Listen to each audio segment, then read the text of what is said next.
we are having has no generational segmentations. The only thing that is there is that all Kenyans are being overtaxed. All Kenyans are being abused. All Kenyans are being oppressed by the same regime. And therefore, this is a movement that has been constituted by the entire generations of the Republic of Kenya. Any person who God has given an opportunity to be alive as at now is a member of the movement, a movement that is focused on liberating this country. That's why we are saying any person who is against this bad governance is a cousin.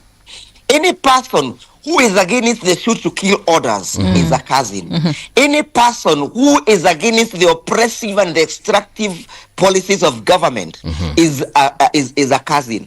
Any person who feels the country is misgoverned is a cousin. And therefore we are saying we are going to form a conglomeration of all the cousins.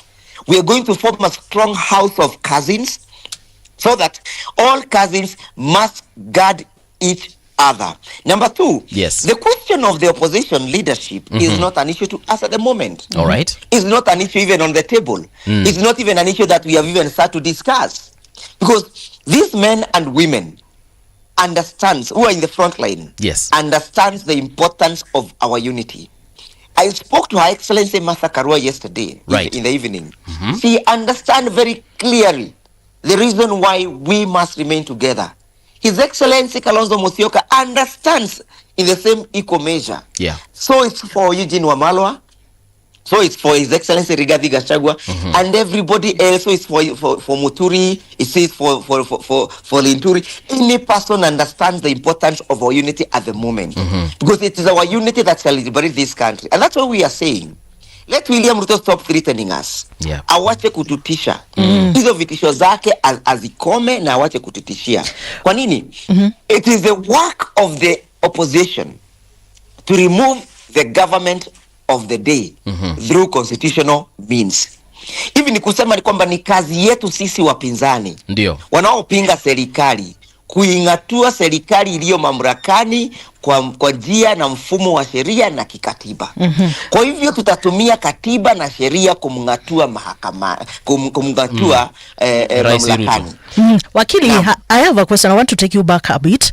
Like, if today you are the president of this country and looking to what has been happening, how far would you have gone in trying to protect life and also protect the properties of Kenyans within the constitution?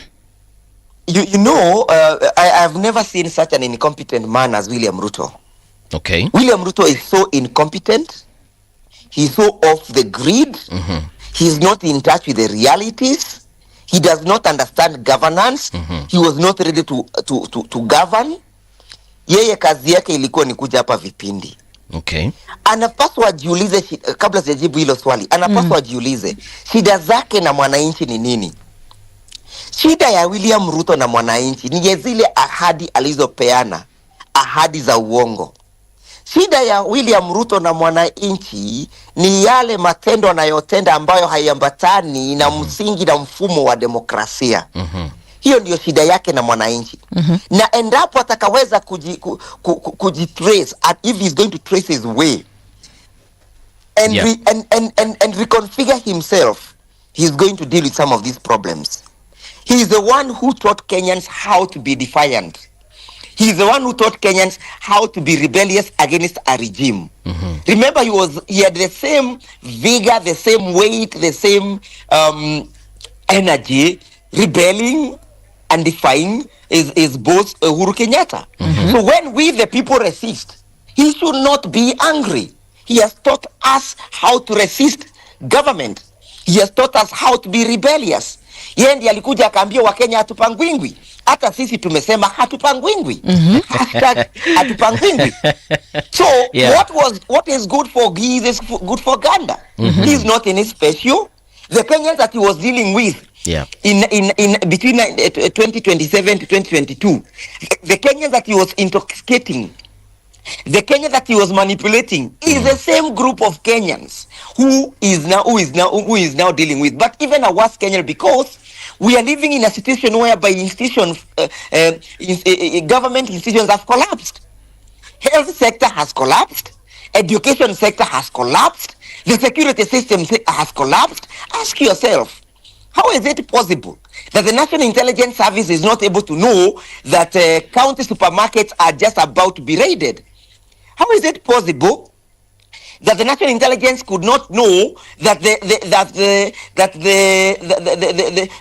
demos will be infiltrated? Mm-hmm. It tells you the incompetence of the institutions that we have. One, it's either the institutions are incompetent, mm-hmm, or they have been taken captive by William Ruto. So Mr. William Ruto is the greatest risk that this country has at the moment. Okay. And the faster he goes, yes, the better for our country. Yes. If he was a gentleman enough, as he want to portray himself, mm-hmm, he would have simply resigned. Mm-hmm. Now, there's an avenue for the country to resign, in the constitution for him to resign. If Kenyans tomorrow decide to go to the streets, yeah, this is a hypothetical question, and yes, there's infiltration of the goons, like you have mentioned. So then, what can the president do differently to ensure that there are no loss of lives? What he can do differently, yes, is to have the police, mm-hmm, arrest the persons infiltrating these demos. Right. Arrest them. But you can see, for him, you want to exhibit and portray his marshal. Mm-hmm. Shoot the leg, then arrest. That is a nonsensical statement coming from a person who purports to be a head of state. Right. Okay. Yes. The reckless, mm-hmm, statement is a dishonest one, mm-hmm, is a negligent one. Yes. Yes. Looking at the way right now, you've rightly mentioned that there is a time when we shall talk about the succession as far as the opposition is concerned. But you've also mentioned, in the same statement that you will deal with the president in a constitutional way, na mtamungatua kutoka kile kiti cha upresident mamlakani, ndio mkitumia njia za kikatiba.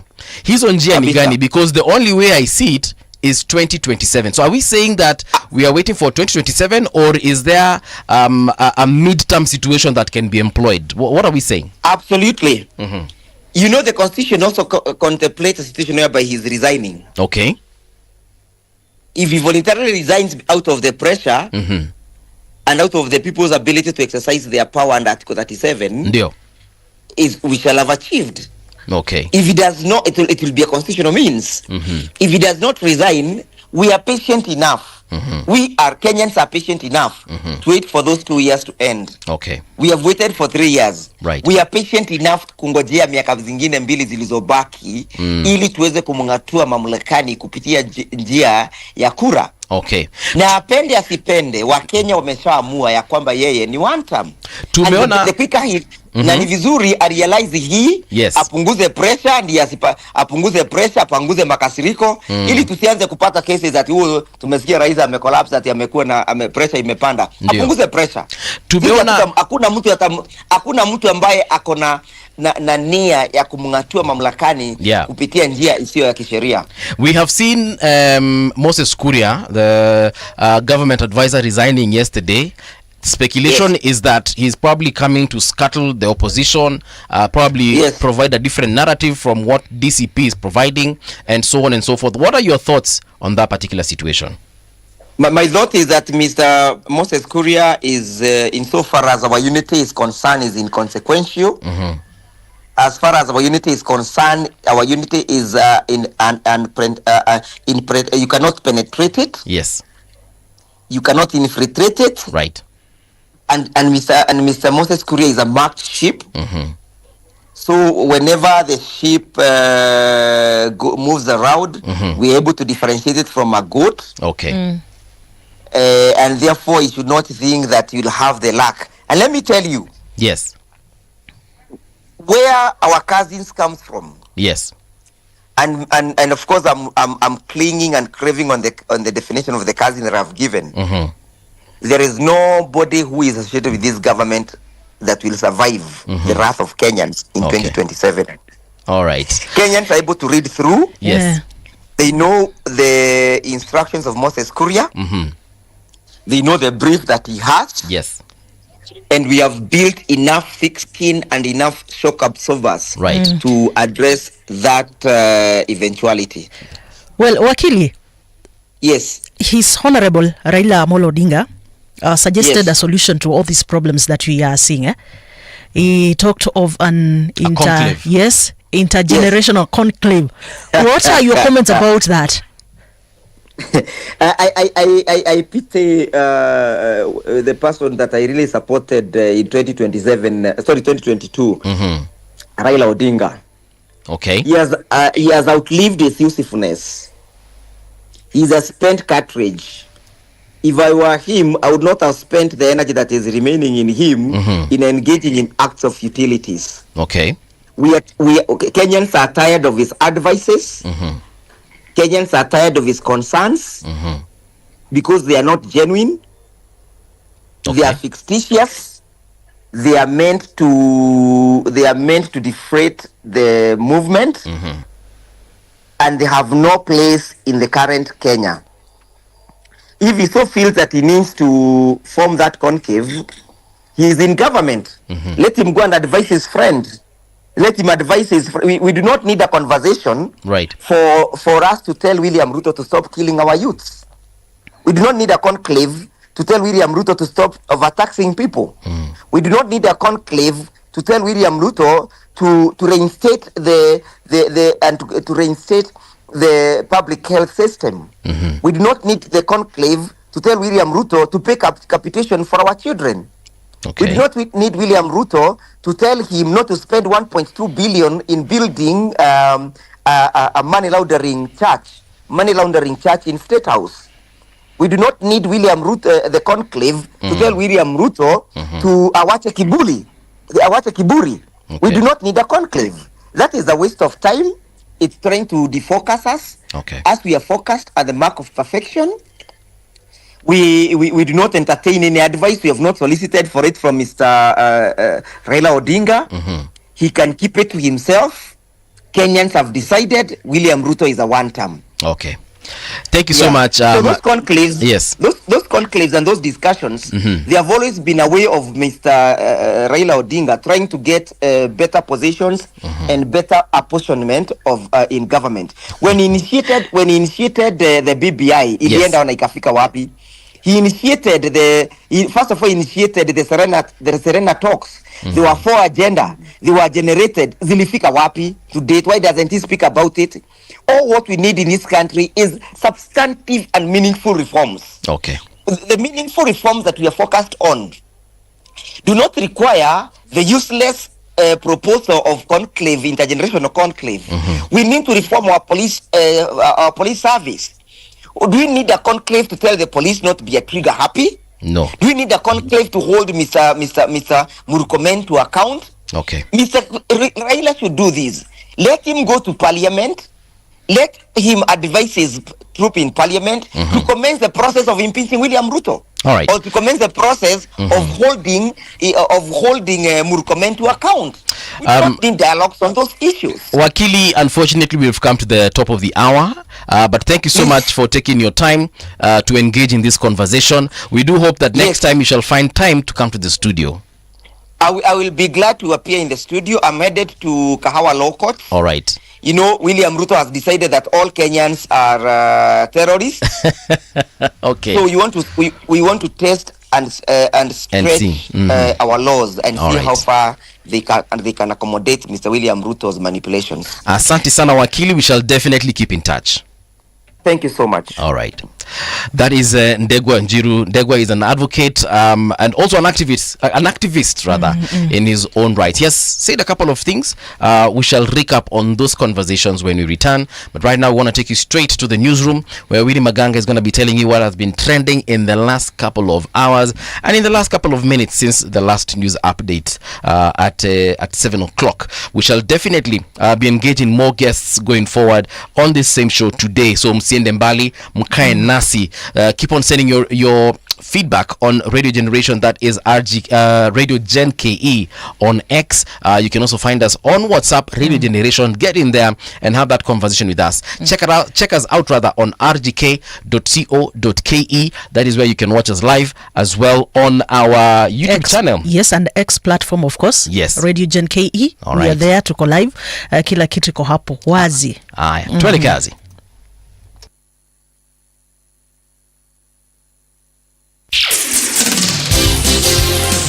8 o'clock.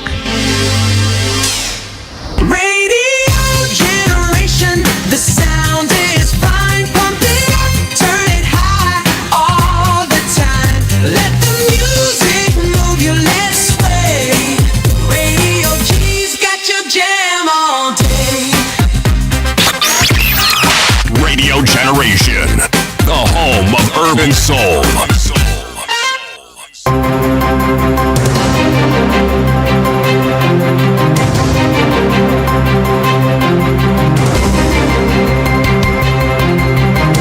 This is the Radio Generation News. Good morning, I'm Winnie Maganga. Police have denied allegations of looting carried out yesterday by thugs in Ruiru town in Kiambu County. According to residents, the thugs harassed them while vandalizing their businesses. Ruiru Sub-County Police Commander Charles Kibathi has dismissed the allegations as baseless rumors, assuring residents that there was no such incident. Meanwhile, police say they will intensify 24-hour surveillance in the area to restore order following the recent Sabasaba protest that sparked violence where several businesses were looted and property damaged. Kulingana ile uvumi ilikuwa inasambazwa hapa jana usiku ya kwamba iko magenge walikuwa nasubua watu hapa Ruiru. Nataka kudhibitisha kwamba hiyo habari ilikuwa imetoka ni ya uongo na hakuna magenge yeyote ambayo iko hapa Ruiru, na biashara zilikuwa zinaendelea kama kawaida, na askari tuliweza kushika doria pande zote hapa Ruiru kuhakikisha kwamba biashara zote zilikuwa zinaendeshwa salama. A 45-year-old Lamu border rider was on Wednesday, July 9th, 2025, sentenced to life imprisonment after being found guilty of defiling a 10-year-old boy. Mselem Isa Mohammed was found guilty of defilement under the Sexual Offences Act No. 3 of 2006. The court had that on the 14th of December 2024 at around 3 p.m. in the Kibokoni area of Hindi location within Lamu's Central Sub-County in Lamu County. Mohammed defiled the minor intentionally and unlawfully. The accused lured the minor into nearby bushes while riding a motorcycle and defiled him. He also threatened the minor not to speak about the incident before fleeing the scene. The Federation of Women Lawyers in Kenya has issued a strong call for justice and accountability following what is described as widespread violence during recent protests across the country. In a statement released on July 9th, 2025, the organization condemned the government's brutal crackdown on peaceful demonstrators, including those who participated in the Sabasaba Day events and earlier youth-led protest. The unrest has reportedly claimed the lives of at least 50 people, with many others injured or unaccounted for. FIDA also called for immediate arrest and prosecution of law enforcement officers who opened fire on protesters, raided private homes, or collaborated with criminal elements to inflict harm on civilians. We are devastated by the reports and the visuals that have flooded the media and social platforms. The whole country has seen viral footage of armed police officers, some in plainclothes, carrying special weapons, shooting live bullets into crowds of unarmed protesters, unarmed Kenyans, following them into their houses. That is how low we have sunk as a country. The officers who fired at peaceful protesters, invaded homes, or colluded with criminal gangs must be arrested and arraigned in court without delay. The government is urging micro, small and medium enterprises to embrace technology as a key enabler of competitiveness and formalize their businesses to unlock growth. Principal Secretary for MSME Development, Susan Mangeni, says the digital shift is essential if Kenyan businesses are to tap into global markets and remain resilient amid evolving customer trends. The PS made the remarks at the inaugural Women in STEM Africa Summit held in Nairobi. Have to maintain certain standardization, certain qualities. So formalization will also open up ways for you. Yeah. You can get access to funding, and then you can also get access to sustainable markets. When we come to such kind of exhibition, we want to go his way. You have our artisan or local juakali looking at what has been brought in, especially from outside, and seeing how do we still achieve the same using local available resources. Kenya is witnessing a notable shift in family dynamics, with fewer women choosing marriage and growing number opting for separation or divorce. This is according to the new 2024 Kenya Vital Statistics report released by the Kenya National Bureau of Statistics. The report acknowledges that a rising number of unions are ending prematurely through separation or divorce. In 1989, nearly 2/3 or 63.1% of women aged between 15 to 49 were married. By 2022, that proportion had dropped to 48.1%, pointing to a steady decline in marital rates over the past 3 decades. And that's the truth on Radio Generation. Good morning. I'm Winnie Maganga.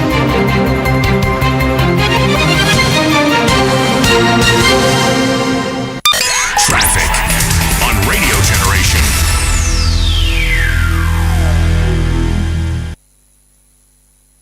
All right, I'm looking at the roads of Nairobi right now. You guys are moving well, but a few complaints though. Kuna watu wanasema Waiwa, Haile Selassie is currently a no-go zone, bumper to bumper. Yeah, so if you're joining from Ngong Road, yes. Oh my goodness, coming all the way from what is the name of this road? Barabara iko na jina. Which Community. Oh yeah. Unaona kutoka Ngong all Road? the way from Community. Yes. Yes, that is what is currently happening on those particular roads. But anyway, we've had a very good conversation here with Ndegwa Njiru. In case you're joining us, this is Radio Generation. In Nairobi, it's 88.8. Malindi, it's 92.1. Mombasa, it's 90.7. Garissa ni 89.5. Lamu unajua ni ngapi? Of course, Lamu ni 92.6. Yes. And this is the home of hard truths and bold insights. The People's Breakfast. Yes. Right. Mungala and Tricia. Ndio. Tumezungumza na wakili Ndegwa Njiru. He's a very vocal individual on very many issues touching on governance. And specifically, we have seen him being very, very vocal in regards to how the current government or regime is conducting itself. He has also come out to condemn, the CS for Interior, Murkomen. He has come out to pinpoint some of the issues that he has with CS Duale and many others, including the Attorney General of the country.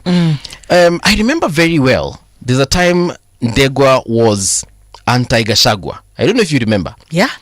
You remember when Gachagua was sworn in as the deputy president of the country, and Ndegwa was like, things are not going well. Lakini siasa ni nani? Right now yeye na Gachagua ni kama wako sako kwa bako. Yeah. Yani mtu wake wa karibu. But he has said that they are united in opposition against. So I don't know what happens after 2027, assuming we have a different president. That will he now go against Gachagua? Well, I think something that he pointed out about that commonality, both the Gen Zs, whichever generation, he said whichever generation that we're talking about, there is that common thing, pushing for liberation. What has shocked me though, on that same generational issue, he has said that this Gen Z narrative is a creation of the National Intelligence Service. Really? Amesema hivyo? Well, yeah, according to him. Yeah. But then when we sit down, we know hata hii Gen Z, by the way, it just caught everybody unawares. Yes, off guard. Time yenye walitokea Gen Z story, we all know ilikuwa ni kitu yenye ilitokea from nowhere. So now say after walishatokea, that is when we are seeing people are taking advantage of the generation, the generation thing. Tuliona mpaka watu wa Gen X calling themselves also Gen Zs, right? Well, but now it has come out that just Gen Z is just an ideology of people with that common objective of pushing for good governance, and such things. Okay. So it's just an idea. And the other thing that he has mentioned is about what his honorable Raila Amolo Odinga had said about the conclave. Of intergenerational. So amesema kwamba hiyo hakuna. And of course he has echoed so many suggestions by many of the analysts that tumekuwa tukileta hapa, that the solution is not just the talks. Of course we need talks, but now the solution is just doing some of these things are just automatic, just ni kitu tu iko automatic, like pushing for stopping of our police brutality. That is just something that is obvious. It is straightforward. It just needs to be worked on. The issues of unemployment among the youth, ni kitu pia ya kufanya. But then you remember one thing that I said, there are some things that should not be taken from the perspective of microwave process. Yes. Like people just need to understand some of these things will take some time. We will take some time. Kweli. Some of these things like stories are employment, you know, hakuna mahali tutaamka mara moja tupate job opportunities. Ni kweli. You get. Kama ni watu ambao wako katika serikali ambao wamefikia katika ule umri wa kwenda nyumbani, Ndio. of course that is a process. But now these chances should be given equally to Kenyans. I think those are the concerns that people have, especially the young people, and also that inclusivity in terms of policy making.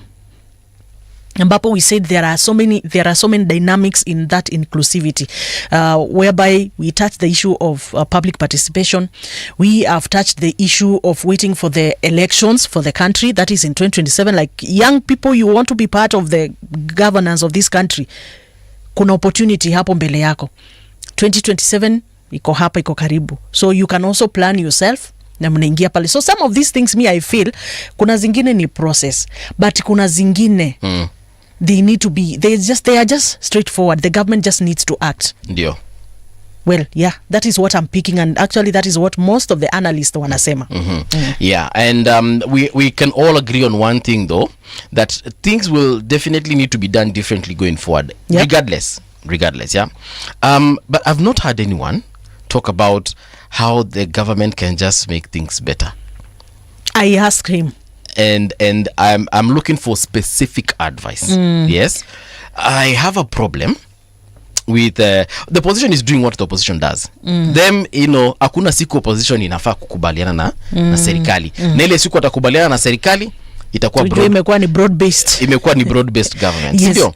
So hakuna wakati nina expect kuona viongozi wa opposition wakikubaliana na serikali. You know, and I'm not saying that they should give the government hell, you know, sleepless nights, you know, but they should just keep the government in check. Sure. Now, the government on the other side, I know it's difficult for them to admit when there is a problem, to admit when there's an issue. The president actually did it last year during when he fired the cabinet, you know, and he said that amesikia. Akasema hata hiyo story ya finance bill kwende, you know, and for the first time in my entire life I was like, wait a minute, maybe, just maybe, things are actually taking a turn. You understand? So it is unheard of anywhere in the world. Even President Trump, hakuna siku atakuja seme, hey guys, I messed here and I am sorry and I'm going to do things differently. Hata President Uhuru Kenyatta hakuna wakati alisema, kama alisema niambiwe, I could be wrong. Let me cut you short kidogo hapo kwa the finance bill. I don't want to look like I'm criticizing the government, right, but I'm just looking at what some of the leaders kutoka katika serikali after imeshatolewa vile walitoka nje kuzungumza. You know, sometimes you can also be having people around you, around your leadership, I mean part of your leadership ambao pia they are fond of bringing you problems. Like you are genuine on something, but then wao ndo wanaenda huko nje, wanaenda wanapigana, wanarudi, you get, and then this all brings you problems. Because look at what one of the leaders last time said, that okay, mmepiga kelele lakini somehow tumeregesha yale mambo, tumepitisha tu hiyo kitu venye mulikuwa mnakata, you get. You know, those are the things that anger Kenyans. Yeah. So as I was saying, in regards, and of course we saw even some of these leaders doing bashes and parties when they were reinstated back to cabinet. Yes. There are several leaders niliona wamefanya mpaka homecoming parties, you know, CS Murkomen, CS Duale, walifanya party. They did. Walifanya. CS Soipan Tuya walifanya homecoming parties, you know, mali wametoka, their home counties. And for me that was a very sad moment. But anyway, let's come back to... So what we have said, yes, and what we are agreeing is, sometimes you as a leader, the problem might not even be you. The problem might be the surrounding people around you. Yeah. So sometimes ndio tuangalie vizuri, because like if you're going to celebrate, sisi tumetoka sahi Kenyans, they have cried kwamba hatutaki hiyo, mmeregesho, mkiregesho, then now you come to show people.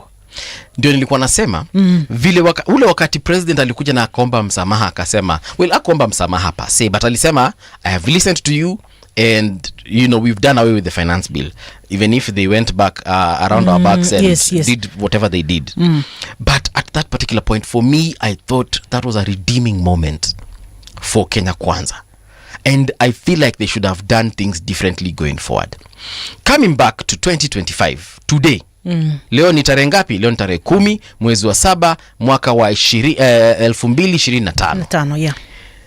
Ningependa kuona, and I'm saying this with a lot of love for my country, I believe it's still, we're in good enough time for the government of the day to turn things around. We have seen in our lifetime drug addicts changing and turning and becoming pastors. We have seen thugs turning around. They stop stealing and they become pastors. We have seen people who walikuwa ni kama wako useless in society, quote unquote, useless in society, turning around, going back to school, having families and flourishing. And I'm sure every single Kenyan tukiongea na yeye atasema, I know of such a person, if they are not that person. And that's why I feel and I believe that even for Kenya Kwanza, Kenyans are angry with the government, let's be honest. And I believe it's time for the government to also be honest with itself. Do you know what Wakili said? I know it did not come out so much clear. But ametaja kitu kuhusu the president sitting back and trying to see where he can correct. But then ametaja kitu kama hiyo. So I think it's just a call. But also again, just to remind Kenyans, it is not easy to lead a country. It isn't. And it is not easy. We agree it is not easy. It is not easy because sometimes you're working, and especially when you have people who want to see things happening there and then. So sometimes you might find yourself, you're really working, but then people are not appreciating that fact that you're working. Right. So it is not easy. Sometimes let us just sit down and try to weigh out whatever we are seeing. But kuna vitu tumesema, those are just straightforward. They just need to be done. Like police brutality. Hiyo ni kitu tu, yani kila mtu tunajua that is something that is straightforward. That if maybe the president pengine anaweza kusaidia katika zile reforms ambazo tumesema za polisi, if they go through. And it's not just a matter of having and proposing for reforms. It is a matter of now the president, the commander-in-chief, like trying to get in there and nahakikisha kwamba hizi reforms zinafanya kazi. Na ndio nakwambia government inaweza turn around kama tunaiona ama watu wanaiangalia as that drug addict. It's time to turn around. They are literally halfway through their first term. And I believe they can quiet the opposition or silence the opposition by just turning around and doing things differently going forward. Wakenya wanasema timu na wafanya hivi na hivi na hivi. Imagine ajeni kufanya hivyo. Imagine it is as simple as that. It's not rocket science. It isn't. It doesn't require magic to be loved again. If your spouse is complaining that you're cheating and that spouse is still there, haja kuacha, na bado unampenda na ungependa kuendelea kuwa na spouse, imagine wacha kucheat. It doesn't take rocket science. Kubali na useme, babe, I cheated, I'm sorry. From today henceforth, I'm not doing it again. And you mean it. Don't just say it like in chini ya maji you are doing it. If you fathered children out there, na unaona bibi yako ako karibu kukupata, sema, tulisema hivyo in the first hour. Kuja useme, sasa babe, niaje, I have 2 kids outside wedlock. Mulumbane, mkosane, allow this person to go through the pain, because that is what Kenyans are going through. Once they heal, they forgive you and we move forward. Usitake partner wako wanakuja kuona watoto ukianikwa kule kwa Facebook ama kwa Twitter huko, ndio unaonekana kwamba you have neglected your children. Usingoje huo wakati. Now is the time to act. So my advice to Gava, there's clearly a problem. There's clear, and if you haven't seen it, then perhaps you need to consult harder. So once you deal with that, things are going to be okay. So in a short while we shall be hosting our guest. I hope ayuko mbali sana, because we are almost getting to the 1:30 mark of the hour, because we want to discuss very pertinent issues. The state of health of the country. Yes, the Kenya's state of health. It's a conversation that we've had since Before? actually we started Radio Generation, and it's a conversation that is not going anywhere anytime soon. Let's be honest, we're still struggling with certain issues such as employment in the health sector. We sat here with the chairman of clinical officers, Peterson Washira, and some of the things that he pointed out included the fact that they are understaffed. You remember he said that they are seeing up to 3 times the amount of patients they're supposed to see in a day. He told us very clearly that by law he's only allowed to see 35 patients, but there are clinical officers who are seeing up to 100 plus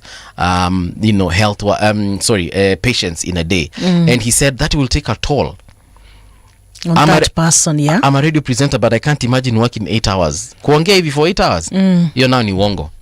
Mdomo itakauka. Utafanya for only 2 days. Ne hata 2 days. The third day, I can assure you, you are dumb boy, like I you can can't take assure it. you are. You cannot sit on that seat for 8 hours. For 8 hours. You can't. Hiyo nao ni uongo. You will need to stretch your legs. You will need a rest. You will need to eat. You can't sit there for 8 hours. So basically the welfare of clinical officers, medical doctors, right, and so forth, just in the health sector, it is quite critical. We also need to discuss the funding in the health sector.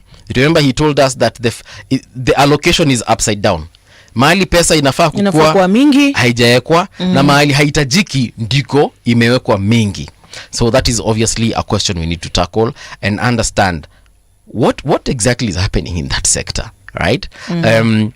Sorry, in terms of even how they advise their superiors, because they don't work or exist in a bubble.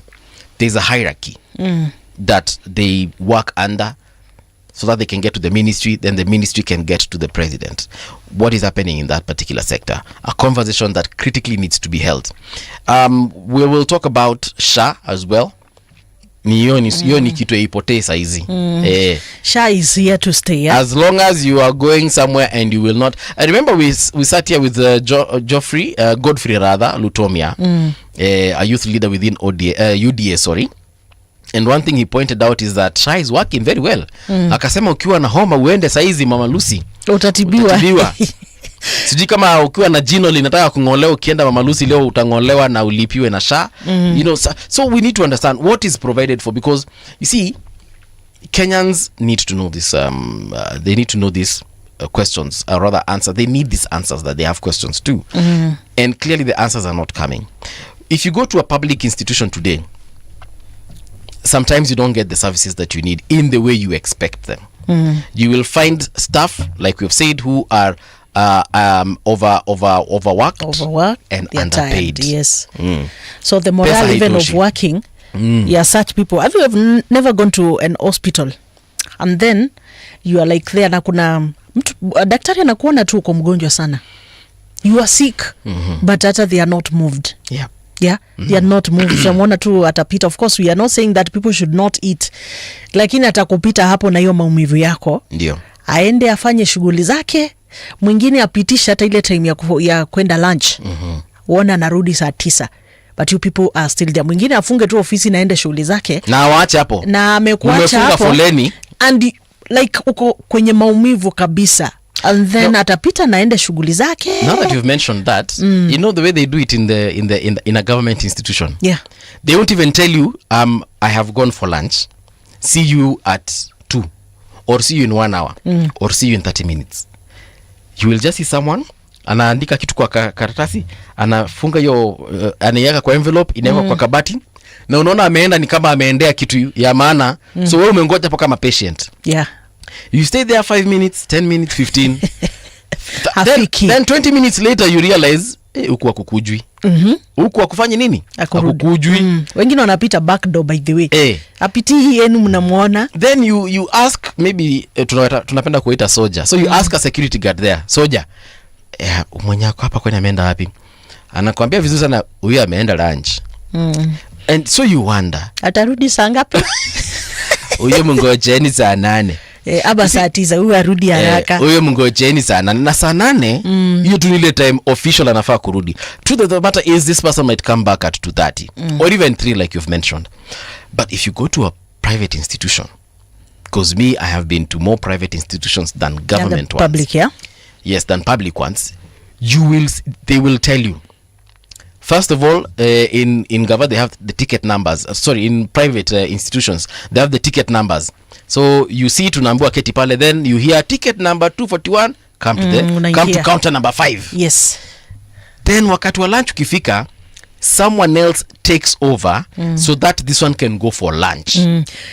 Do you see where I'm telling you where the problem has always been with these government institutions, government corporations and so forth? So itabidi wayo aende lunch, mbuvi ya keti, mbuvi ashughulikie watu hadi wayo arudi, ndio mbuvi naye afanye nini? Aende kwenda lunch. You know, that is a private facility whereby the owner is looking forward to profits. Yes, you will not mess with the profits of the the business owner. And I feel like government should be operating like a business. It should operate in a business such that ikifika wakati wa lunch, because government employs many people. Government has employed millions of people. So in a hospital, see manishi imefika wakati wa lunch, all the tellers go for lunch. Surely. Those are things those are just simple things that I don't understand why it is usually hard that the leaders there, the management in such places, they cannot be able to, you know, it's just strict that I'm employed by the government. Ikifika saa 7 hiyo ndio time yangu ya lunch. But what happened to issues of shifts? Kuna kitu ulisema. Ulisema low morale. And that's the issue. Because you will find someone else sitting in the back office. Yeah, that person can actually come and do the same work these tellers are doing, lakini yeye hatafanya because that's not her or his work. Yeah, kwa back office ako TikTok. Mimi nimeipata mtu wa gava akiwa TikTok. Na anaweza kuja atusaidie. So this person is on TikTok or social media or whatever, they're on YouTube watching videos, and instead of this person just coming and assisting umeona kuna watu hapo wamejazana. There's an empty teller whatever box, let me call it box, and several others. Mko hapo watu 7, mnaweza ingia kwa hizo boxes msaidiane. Lakini because it is not your work, you're not going to do it. Let's say in addition to the fact that people lose that morale, they are not motivated enough in terms of maybe the salaries, maybe in terms of their welfare being checked in well. Yes. In addition to that, I think there's also some failure in terms of structures that we are having in these institutions. If maybe the government, and especially now the Ministry of Health, because life is not something that you need to play around with. Yeah, life si kitu ya kusema kwamba mimi niko employed by the government and my work does not allow me to stay, like ikifika lunchtime I'm supposed to leave. People can put on other structures pale ndani. This is how we are going to operate as a ministry, sindio? This is what we should be doing. Kama ni pengine ni time ya lunch, let us work in shifts. If you have worked over the lunch time, we saa 8 ikifika unaenda lunch. So they start, you are being compensated of that 1 hour that you have worked, so that now we can also be able to give services to the mwananchi, and also so that we can ensure that there's efficiency in whatever we are doing. Yeah, and like I have told you, that is the biggest challenge that we have with these government institutions, these government corporations, whereby I'll just come, hang my coat behind my seat, niangalie tu kidogo kidogo, kuna emails nimetumiwa pale, kuna envelopes zimejazwa pale, niangalie 2, hizo zingine niseme na kuja kuangalia kesho, and then natoka naenda. Like, where do we get the value for the money that you're being paid in terms of salaries? Yeah. Where do we, na utapata mtu kama anakam pia ana claim overtime. They are good at claiming overtime, by the way. Mimi, I wish we would have this thing, you know, like in the States when you go to court, they have this jury. A jury is the one that decides whether you are guilty or not. Because how do they do it? First of all, it's a jury of your peers.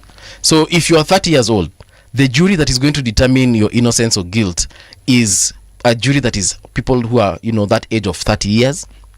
They come from the same area as you, because they are people who understand what you might have gone through before you committed this particular crime. So a jury of your peers will sit down. Yes, if you're a lawyer, they will even get, legal experts to sit in that jury. And it is the obligation, it is a civic duty of every American, as long as you're a citizen of America, to attend jury duty at least once in your lifetime. Yeah. So I wish in Kenya would have something similar. But for what? For appraisals. Okay. Mi siku moja niitwe kama Mungala Mbuvi, niambiwe niaje Mbuvi today, inafaa kwa kitu rotational, it's like a lottery system. Mahali unajipata tu, unapata tu email, unaambiwa Mungala Mbuvi come July 30th at the Ministry of Health. You're going to audit. We want your services. Yes, you're going to audit Kenyatta National Hospital. I might not be a medical expert, but I'm told you're going to audit maybe the CEO of Kenyatta National Hospital, or the head of surgery at Kenyatta, or the head of finance. So because I'm not a finance expert, obviously, or I'm not a surgeon, I'm not going to audit how he does his work, but I'll be given his success rate, or what he has done in the last couple of months from his last appraisal. So kazi yangu ni kudetermine if this person should continue working in this particular hospital, and if he should be promoted, for example, kama anafaa kuongezwa kwa mshahara, unaget. Na ninaweza itwa kwa hospitali yote, ikwe ni Eldoret, si lazima ikwe ni Nairobi. Ninaweza itwa siku moja na Mbuvi enda Kisumu ama Turkana, and the government provides resources for me to get there, so that I can audit as a Kenyan, as a tax paying, because I'm an employer to these public servants. Na nikifika huko, kama niwe Patricia na ku-audit, I don't even need to meet you. I don't need to see you, because I might meet you and you influence me. Uniambie, we Mbuvi, shika kaka kitu bana, kanyagia history. So I don't meet you. And by the government should pay me for that service, yeah? So that I'm motivated to be an honest auditor. And then I am given your file. And I go through your file, Wayoa, na niangalie niseme, okay, so Wayoa in the last 6 months since her last audit, this is how she has performed. She comes to work early, tick.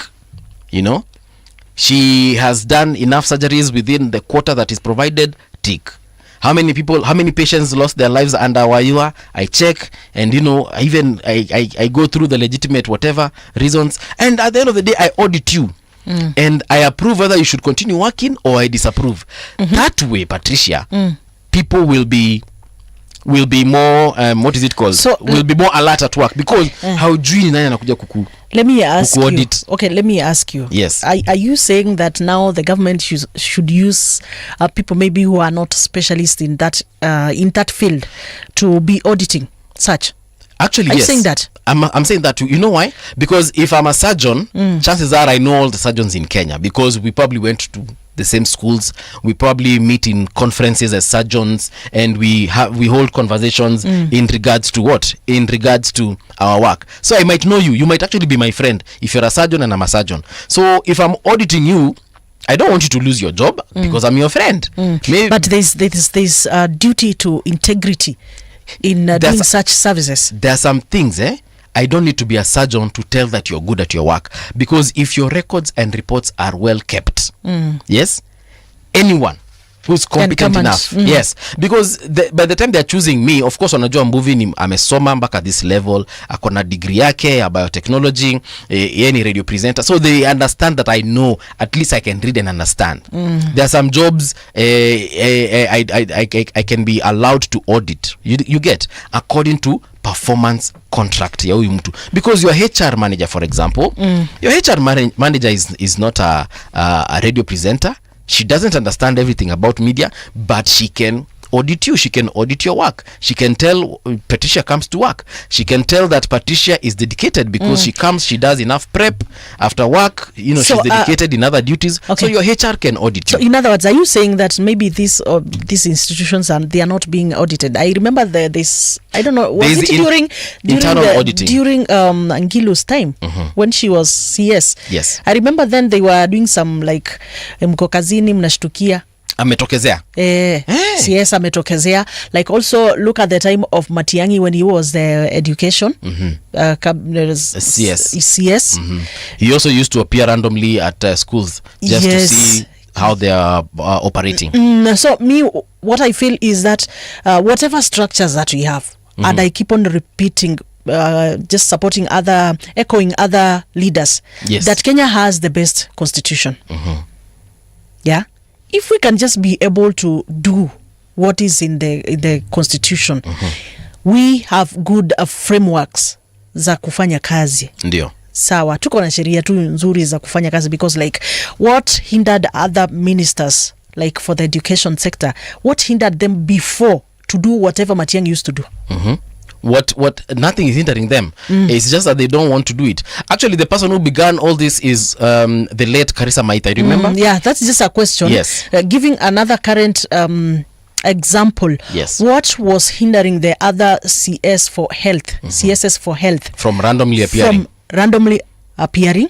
And from also closing down these hospitals and medical facilities who are not keen to follow Sharia za health. You see, every leader has got their own leadership style. Maybe you, Patricia, you're the kind of person who appears just to check kama mfanyikazi wako anafanya kazi ile ulimpatia. And that's okay, that's you, that's how you operate. But kuna mwingine atakwambia tu mimi sijali venye utafanya kazi, sijali sale utaamka, sijali sale utafika hapa kazini. Bora by 6 p.m. for example, ama 5 p.m. before uende nyumbani. I want A, B, C, D done. So yeye hata kuja ati hapa 8 am aanze kutoka. Hiyo ni mambo, no, you know, Unaona? hiyo ni mambo na hospitali. So no, I'm just saying leadership styles, because Yes. you've asked me what is stopping the other CSs. So if Magoha, Professor Magoha and Dr. Matiang'i, that is how they operate, that's them. That is their leadership style. Kuna wengine pia watapiga tu simu. Kuna wengine watatuma even spies to just come and check, aseme bado angalia kama Patricia ameingia kazini na anaingianga saa ngapi. They'll plant spies within your own workspaces, which is okay. That is what we are talking so about. I'm just saying that is just okay, quite okay. Looking at what the CS for health just did the other day, we saw so many medical facilities zenye zilifungwa because of the issues of corruption. You get even after just starting this new system, the universal health care, even after bringing this on board, it's barely how many years? Yeah. Muda kidogo tu. Like already we have seen people have already started wameanza corruption, wameanza deals nini, and now the CS came out na zikafungwa. Well, they are under investigation and so forth. It's 2 years since 2023 September. Yes, so what I'm saying is basically kuna vitu zingine they are just common, whether you are using which kind of leadership or whatever. They are like holding people accountable and such things. These are just standards. They are just standards. Yeah.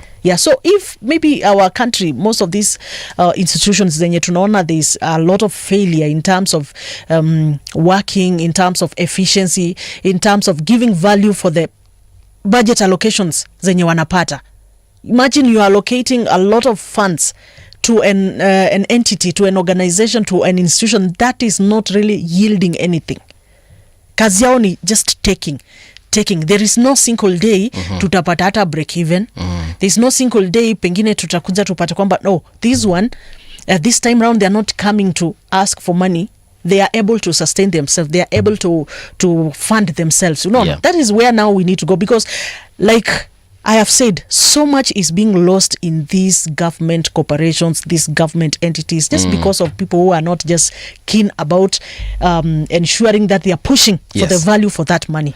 I still believe that citizens, ordinary citizens, they can just they can check people in different what are they called, professions. Let me call them the professionals, and I'm putting it in quotes because professions can range from point A to point B, and they should be allowed to audit Kenyans. Wouldn't you like to be called to audit a government institution? Wouldn't you like to go and find out kwani ni nini kinafanyikanga pale Kenyatta, kinafanya to register this number of deaths? Is it because of the emergency area, they do not have enough equipment to admit people, or is it just laxity? Unaona? Because if the government has provided these services, they should allow you to audit. Today, so, Patricia, you can't complain. You can't complain that the reason you're not performing is because you've not been paid, because you've been paid. You can't complain that microphone zangu hazifanyi kazi, because zinafanya kazi. So if you're not performing in that area, your boss needs to audit you and find out why is Patricia not performing the way she's supposed to. And that is where an appraisal comes in and an audit, so that even your boss can find out if, I've been assuming Patricia kosa lakini haiko sawa. Kumbe there's laxity in this area. Then ya rekebishe so that you're able to perform. But akikuja apate kila kitu umepatiwa. And you're not performing. Patricia, you're going to be in trouble. Wacha tufanye traffic kidogo. Then when we return, the conversation continues right here on Radio Generation, the People's Breakfast. Traffic. Ninaangalia barabara zetu za Nairobi. It is now what time? 20 minutes to the top of the hour. I can assure you that if you've not left home, rudi tu nyumbani sasa. Why? Because traffic right now is literally bumped. So that means if you're on Ngong Road, for instance, and you're heading towards Nairobi through Haile Selassie, through Ngong Road rather, ukiwa Lenana pale naona ka traffic kidogo, that is Lenana School, heading towards Junction Mall. Ukiwa pale Junction Mall, because of the ongoing construction, also that place is bumper to bumper this particular minute. There is another road here that is highlighted to be very, very red. Unaona kale roundabout Kadesta University. So that means if you're heading towards Agwings Kodek Road, that road is bumper to bumper. If you're heading towards Community, joining Haile Selassie, also bumper to bumper. Athika Superhighway also bumper to bumper, especially ukiingia Tao pale ni kunoma sana pale Ngara, na hata ijaanzia Ngara by the way, imeanza way kutoka kule Muthaiga. Yeah, that's where it is starting, so things are not quite good on that road. Kariakoo, things are quite thick. Yeah, ukifika pale wewe jua tu lazima uende pole pole, na pia ile imeanzia mbali. Yeah, imeanzia mbali. When you come to Jogoo Road also, I'm seeing things are not quite okay. Kutoka ile junction ya kuingia Isili by the way, all the way kupita mpaka City Stadium mpaka kuingia town, things are not quite okay. Yeah. All right. Anything on the roads you feel we should know, kindly find us on Radio Gen KE and also on our WhatsApp line, that is Radio Generation. Right now though, conversation continues right here. Traffic on Radio Generation. This is Radio Generation. Tuzungumze kwa hekima na heshima, tutulize nafsi, tupeane busara, tuwe na mazungumzo ya kujenga, tuelewane mimi na wewe, tusipoziba ufa tutajenga ukuta.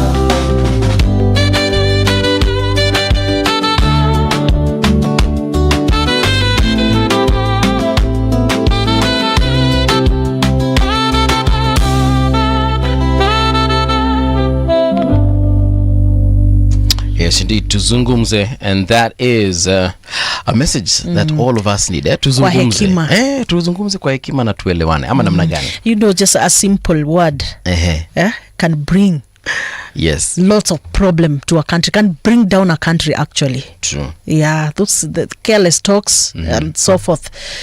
Kuna vitu tu zingine unaenda just a single word and it changes just everything about a country. So True. It's quite important, and especially what we should be pushing for is issues to do with peace, coexistence, integration. Those are the things that we should be pushing for. You remember, was it yesterday or the day before yesterday? We said that promotions should be automatic. Yeah. Guess what? Teacher Service Commission has automated its promotion systems. That's good. So that means if you're a teacher employed by TSC, I don't know how they're going to implement that. But I'm assuming that at one point, if promotions are supposed to be done every 5 years or 10 years, yours is also going to be automatic. It's you don't have to wait. I know of civil servants. That's quite fair. I know of civil servants who've worked for years until their retirement. Not a single generation. Promotion. Imagine.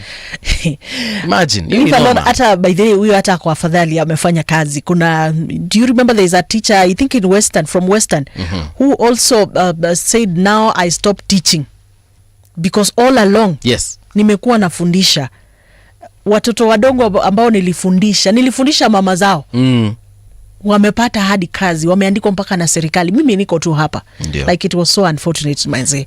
Amefundisha mama yangu mimi mpaka nikazaliwa, nikasoma, nikapita, bado ule mwalimu amenifundisha pale. Imagine. Nikaenda nikamaliza shule na nikaandikwa kazi, and that teacher still there. Juzi nimepatana na mwalimu wa mama yangu. Tulipatana naye mahali kwa function. Akaniambia, young man, do you know I used to teach your mother? Sounds funny. Akaniambia, he knows me because of being a media personality. Yeah. And my mom was also in media. She's retired now. But akaniambia, I listen to you. I've watched you. I see you on YouTube. Akanika product ka one of my students. Akasema, akaniambia, your mother? Nikamwambia, yes. Was my student. I was like, yeah. So yeah, I feel I have the utmost respect for teachers. I was taught also by a teacher that used to teach my mother. Yeah. Nimepitia kwa mikono ya mwalimu ambaye alikuwa anafundisha. Umepitia kwa mikono ya mwalimu wa mama yako? Yes, but the funny thing, some of these teachers, zile tabia za mama yako ndo wanataka wakuwekelee wewe. They are funny. Kuna kelele kama mama yako. Kuna kichwa ngumu kama mama yako. Uko sijui na nini kama sijui nani baba yako. Yes. Baba yako pia alikuwa shiki kitu hapa. Right. So it is quite funny. Patisha uko unashika vitu? Not me. I'm just giving you examples. Yes. Okay. Yeah, examples of what we have seen happening. The reason I was bringing up that story anyway is because TSC has now automated their systems. They're going to allow that automatic promotion system for promotion. And I think that should be implemented across board in every government institution. Hapo tunapigia gavaa makofi. Fanya, yes, hapo umefanya kazi nzuri sana. We give them their flowers right now. We care for our teachers, by the way. That is quite okay. Right. So in the health sector, I just hope that things are going to change going forward, even in regards to service delivery. Service delivery, how they deliver their services to patients.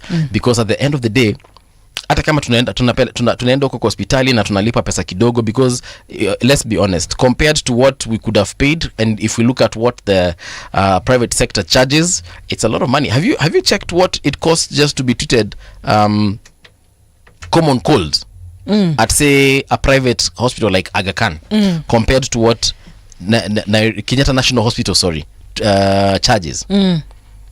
I've not been treated common cold in a private hospital. Actually, I don't even go to hospital for common cold. But me, I have. Especially wakati nilikuanga na insurance. I won't let it go to waste.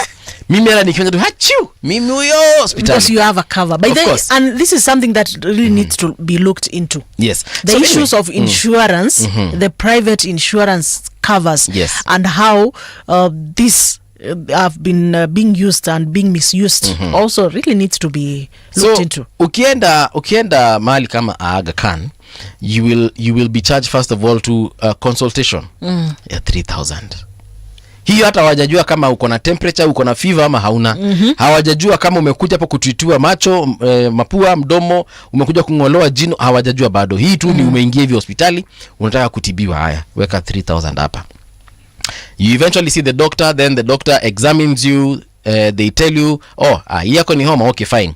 Anakuambia enda pale kwa pharmacy, upatiwe, and you know sometimes they even ask for medicine you can't find outside, so you'll have to buy it in their own pharmacy. Yes. Nambuenda pale, patiwa antibiotics, patiwa antihistamines, patiwa analgesics season za fever. Nenda nyumbani. Come after 7 days for examination if the cold still persists. Go back again. Unaenda pale kwa pharmacy. Consultation, Unaenda pale kwa pharmacy. Paracetamol yenye unanunua pale kwa duka for 10 shillings. Here tembe moja is about 100 bob. And that time they give you a dosage for 7 days. You buy an antibiotic ungenunua pale mtaani for 250. Here you are getting it at 1,500. Then anything else, an antihistamine pale mtaani ungenunua for 10 bob for a tablet. Hapa you are buying it at probably 50 shillings. Well, yeah? Yes. I think I've always been asking myself, where does this disparity really come from? Yes. Like, why do we have some other places? Yes. Tunajua kuna cost. Kuna ile cost maybe like where you have taken, umetoa dawa zako wapi, si ndio? Yes. We know that is, but now the disparity, that need is too big. Yes. That gap, especially when people are using these private insurance covers. I'm telling you, I do not understand. Why do people have those prices zimongezwa hivyo? Why? Again, you even said it at the beginning of the show. Profits. It's as simple as that. But do you need to get profit? Like, is it 100 times? Have you heard of Big Pharma? Yes. So Big Pharma is this name that has been given to the entire pharmaceutical industry. And Big Pharma have got to make money, just like this Big Tech. Big Tech is the big tech companies like Akina Meta, Akina X, and so on and so forth. Like they're called Big Tech. So there's Big Pharma. There's also Big Agriculture. I don't know if you've heard of the biotech companies such as forgetting the name of this biotech company, Monsanto.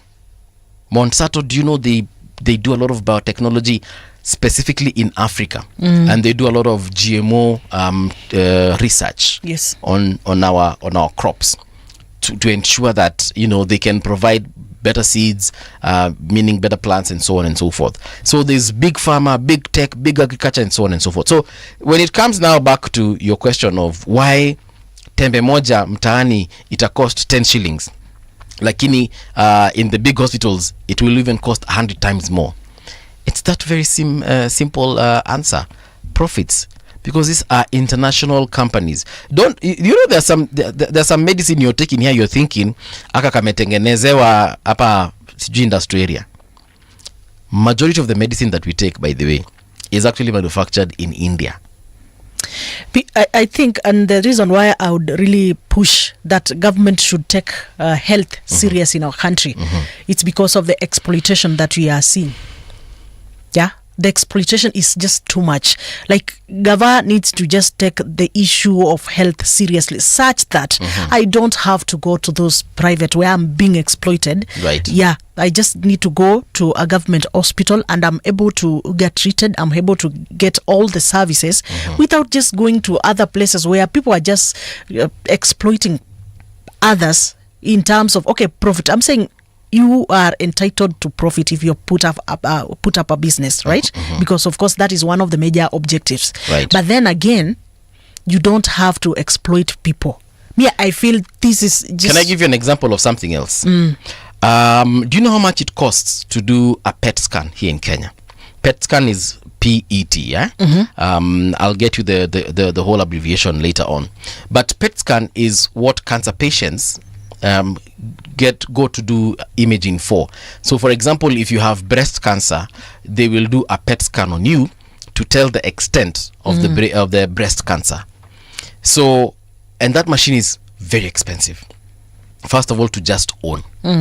In Kenya, I think we have about 3. How many of them? Maybe 4 maximum, yeah? So there's one at Kenyatta University Referral Hospital. One at Nairobi. There's one at Aga Khan. I'm not sure about Nairobi. And then I know there's nani mwingine walisema wako na hiyo PET scan. There's this hospital that is, I think it's AAR if I'm not wrong. But I know in Kenya we don't have, maybe I could be wrong on this particular number, but I know this because my mom had cancer a few years ago in 2020. Thankfully alipona. And for you to do a PET scan, you have to get authorization from the government, because the liquid, the marker they use on you is actually it has nuclear radiation. So that is not a reagent that can just be handed over to anyone. They need to know that Aga Khan, for example, has treated, or rather has done this scan on 50 patients, so that they can know that amount of nuclear radiation that you have actually used. That is why it is very controlled by the government. Okay. So not anyone can just go, and you can't just walk in today at Nini and then have a PET scan. Then it has to be scheduled.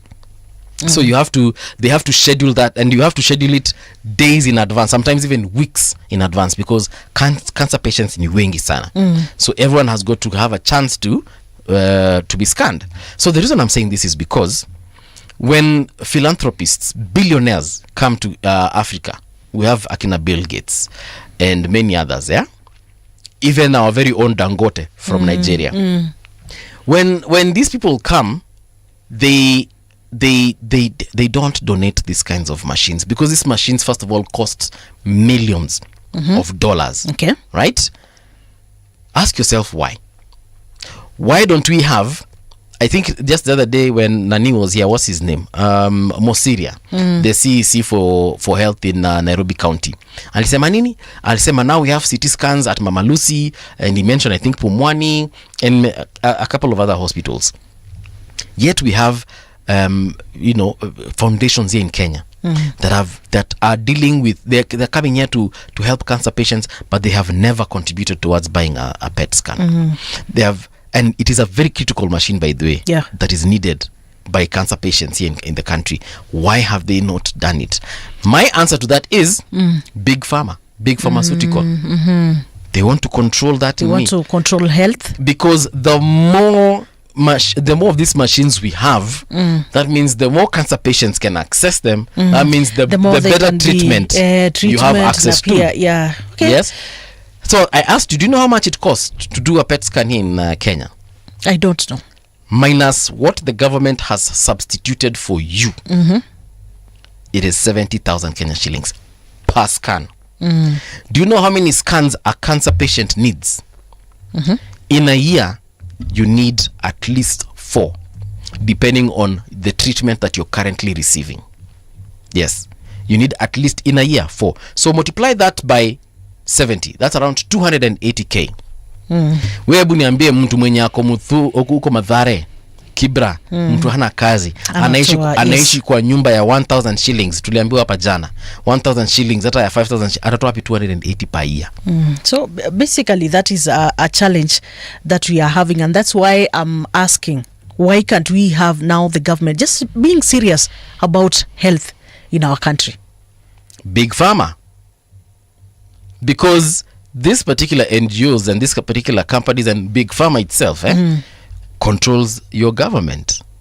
Okay. They control what they easy ukiingia kwa hizi conspiracies, I'm telling you. And okay, again, and that is the reason why we have always been saying that as Africans, let me now become a Pan-Africanism. Yes. Pan-Africanist. Yes. That in Africa we have resources. We can also be using these resources also to have a bargaining bargaining power. Tukienda kwa this organization, tukienda kwa hizo big farms, right, zenye wanatupatia critical services ama items, goods. We can use whatever we have as Africans to try and push for that. But again, you see the problem with the leaderships zenye tuko nazo, when people get on board, wakipata hizi uongozi, most of them, they are not really working for you, just personal interests. Yeah, personal interest. You are busy there talking of machines, and somebody is busy gathering wealth. Yeah. Nikitoka hapa, pia me I want to be untouchable like the so and so. Wanda kuniambia tuwezi afford kununua, kama tuna losing 2 billion per day. How many of those machines do you think we should be having in our country? Ndio kuniambia tuwezi buy CT scan ya kila mahali na PET scans za kila mahali. Tunaweza. Kuna some other day there was a problem time ya passport. Unakumbuka wakati watu walikuwa napewa passport, and then there was like at machine ya printing ilileta shida. Yeah. Sijui mara walikuwa nasema iko na nini ilikuwa imefanyika. And then the whole Kenya issues of passports, they came to a halt. Yes. Kisa na maana machine ati ni moja na imepelekwa ngambo kwenda kutengenezwa, ama sasa akadini kapisi kidogo kameharibika mahali that needs to be replaced. Kitu simple. Do you know who prints your number plate for your vehicle? NTSA. But do you know NTSA wanazitoa wapi? Wamecontract nani atengeneze? Zinatengenezwa na Kenya prisons. Yeah. Mahabusu ndio wanatengeneza number plate zetu. Right now they do not even have the capacity. If we all said we are going to get the new number plate, the new design for the number plate, do you know, hata saizi ukienda ku apply, you'll have to wait for a couple of weeks before you get your number plate. Forget it, yeah.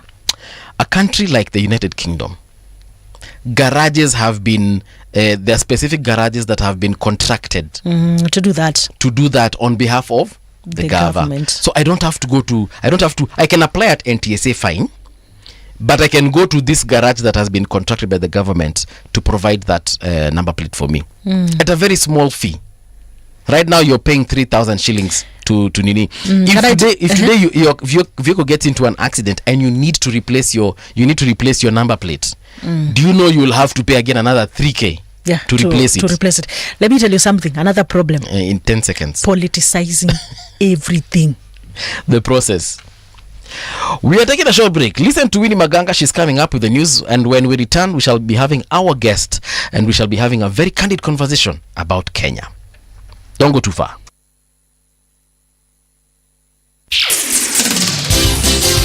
It's 9 o'clock. Radio generation, the sound is fine. Pump it up, turn it high all the time. Let the music move you, let's sway.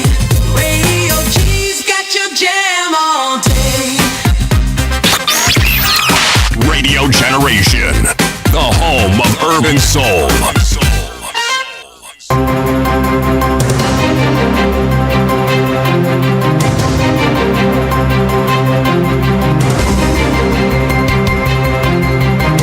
This is the Radio Generation News.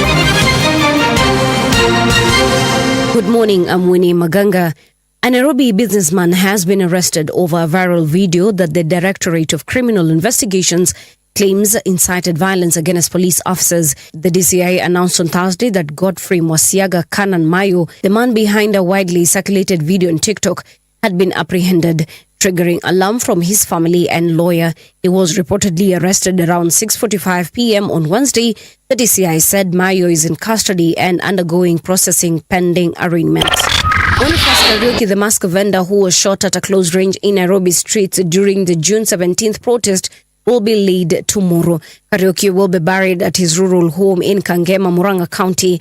During his requiem mass held at the Holy Family Basilica, mourners eulogized Boniface as a law-abiding and hard-working Kenyan. They call for justice for Boniface and an end to extrajudicial killings. Thursday, we are supposed to go back in court because last week we were there, and since the case was miscellaneous, ilibadilishwa to murder.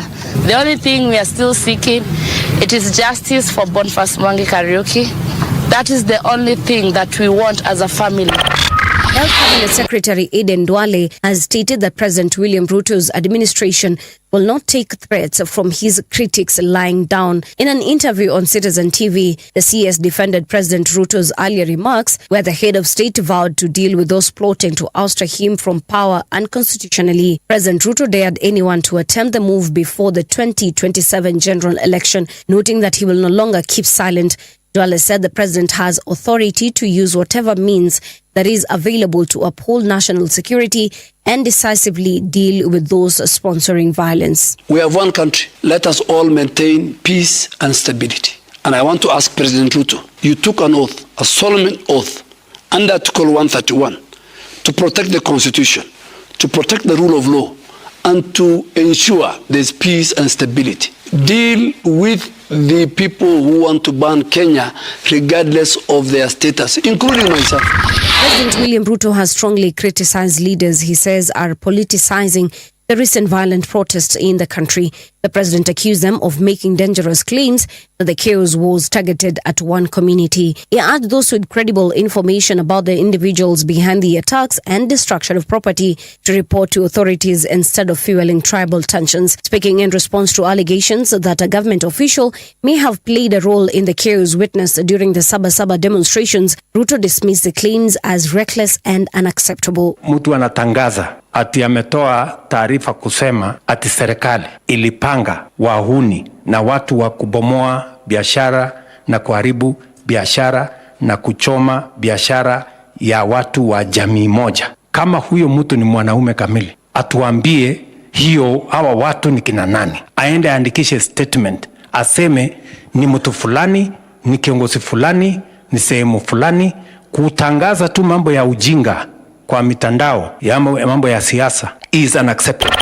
Tensions reign high at Baringo County Referral Hospital after grieving families stormed the facility, demanding answers following the death of their king, 17-year-old relative. The family, who are alleging medical negligence, say their king, Jackson Timugura, who succumbed to complications from intestinal obstruction, could have been saved if medics had acted quickly. Bibi yangu hakupewa oxygen hata ya kusupplement. So hiyo akasema patient akaomba, yeye mwenyewe akaomba kwamba mnisaidie tu, naomba hawa watu wanipeleke theater wapasue hii tumbo juu imefura sana na sitaweza. Nimeshangaa sana vile kila kitu inapelekwa nje, kama hata Panadol yenye inafaa ipatikane ya management relief pain, how comes?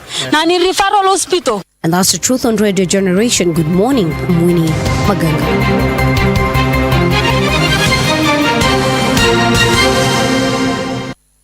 This is Radio Generation.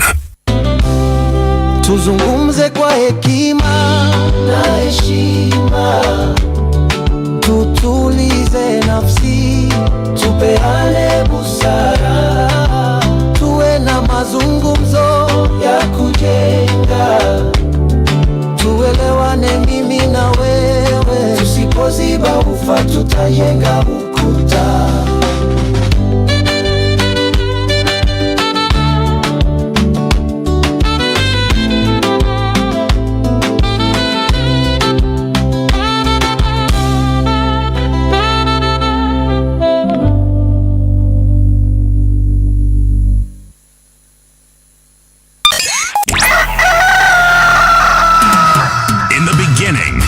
Morning radio. But now there is Radio Generation's The People's Breakfast. Curious and bold, getting facts from the shadows. That's what it is. Now, as the city wakes and secrets stir, a bright new voice shines. The People's Breakfast. Your morning, your voice, your journey. Good morning. Good morning, my neighbor. Welcome to the home of hard truths and bold insights. Radio Generation. Yes, that's very true. We are the People's Breakfast, and indeed, this is the home of hard truths and bold insights. We did promise you that in this hour, we shall be having our guest. There's a very interesting conversation that is about to take place right now, and I don't know if Kenyans are ready for this one. Tulikuanga na huyu jamaa sometime last week, but unfortunately, because of time, the conversations that we were having here couldn't continue. But today is the day that the Lord has made, and we shall be happy and rejoice in it. Yeah, my name is Mungala Mbuvi. My name is Trisha Wayua.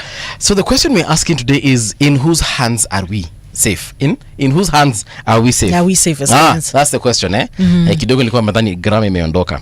Yeah, so allow me to reintroduce Mundalo back to the studio. He was here last week, and he said he needed to come back here and conclude this conversation. So Mundalo, welcome to Radio Generation once again. Asante sana. Yes. I'm glad to be here. Right. Today I kept time. Today you kept time? Very You much. didn't get into an accident like last week? I week? didn't get into an accident. The Lord has been very good. Yes. You drove carefully. I drove carefully. Yeah. Yes, and I was just listening to you people as I was coming. Right. Yes. All right. Anything in particular that you picked out? That we were just talking about the health sector. Yeah. And we said that we feel like citizens should be given the opportunity to audit, like mi nitumwe Kenyatta ama nitumwe KU referral, ama nitumwe Mbagathi, Pumwani, I audit as a Kenyan citizen and I give my report, and the services there can either be changed or someone can be fired. We already have that actually. A private citizen can just go and audit. Yeah.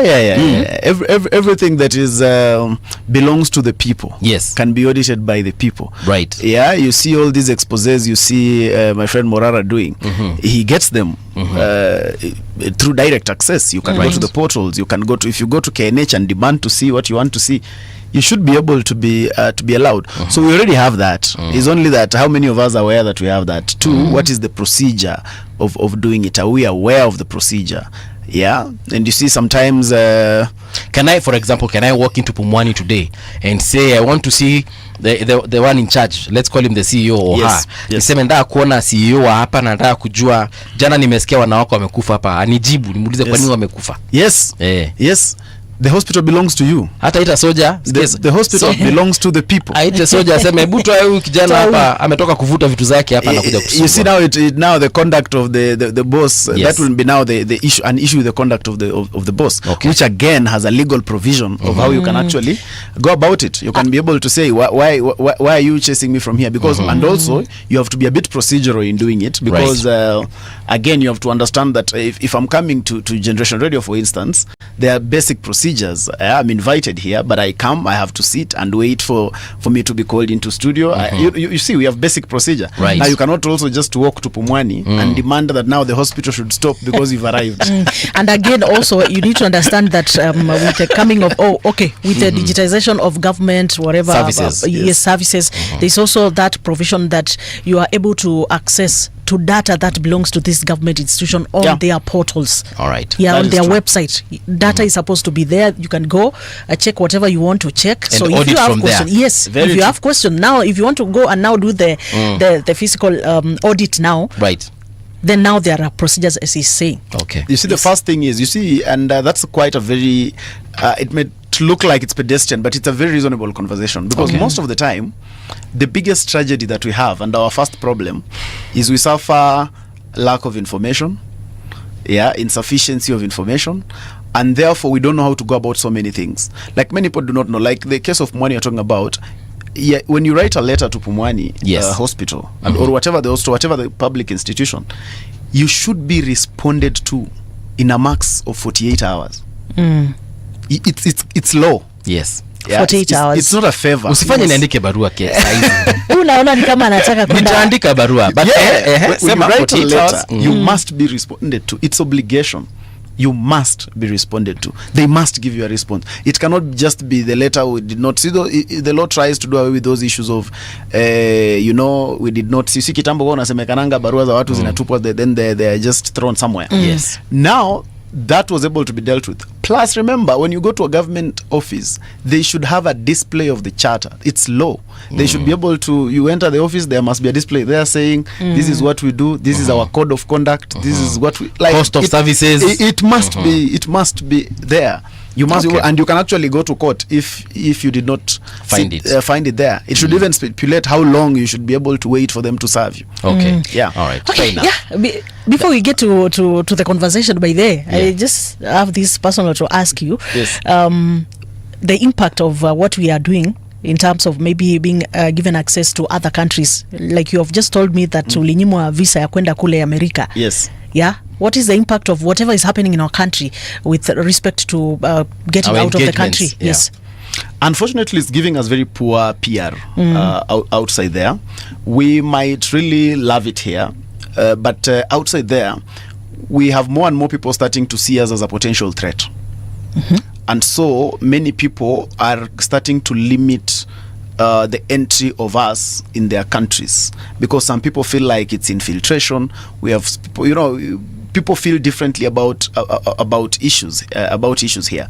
So it's the same case. You look at most of those war-torn countries, and you can be able to know that most of those countries, very few of them really get access to other countries. Very few of them, because there's now restriction. Every country wants to be like, are we sure with this person? And some of that is even random, just on the street. You yourself, you know how you respond when you meet certain people from certain countries just in the restaurant. Yeah. There's a nerve of you that almost wants to say, am I safe? Just because you've heard of the things that are happening in their countries. Okay. And sometimes, and instead of even looking at them as the victims, you are now you are aligned to look at them as the Suspects. problem, as the suspects. Yeah. So if we are not careful, if we do not are not able to manage our political situation very well, we might push ourselves towards that extreme end. Okay. But be that as it may, yes, I had a visa issue just recently, but then I have always had the argument that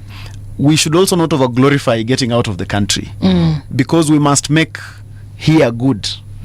Yeah, the conversation must not always be that it is so heartbreaking that we have failed to go out. No, we should be able to actually make here so good that no one wants to leave. That no one wants to leave, and that those who are out also feel so sad that they have been denied a visa to actually come here.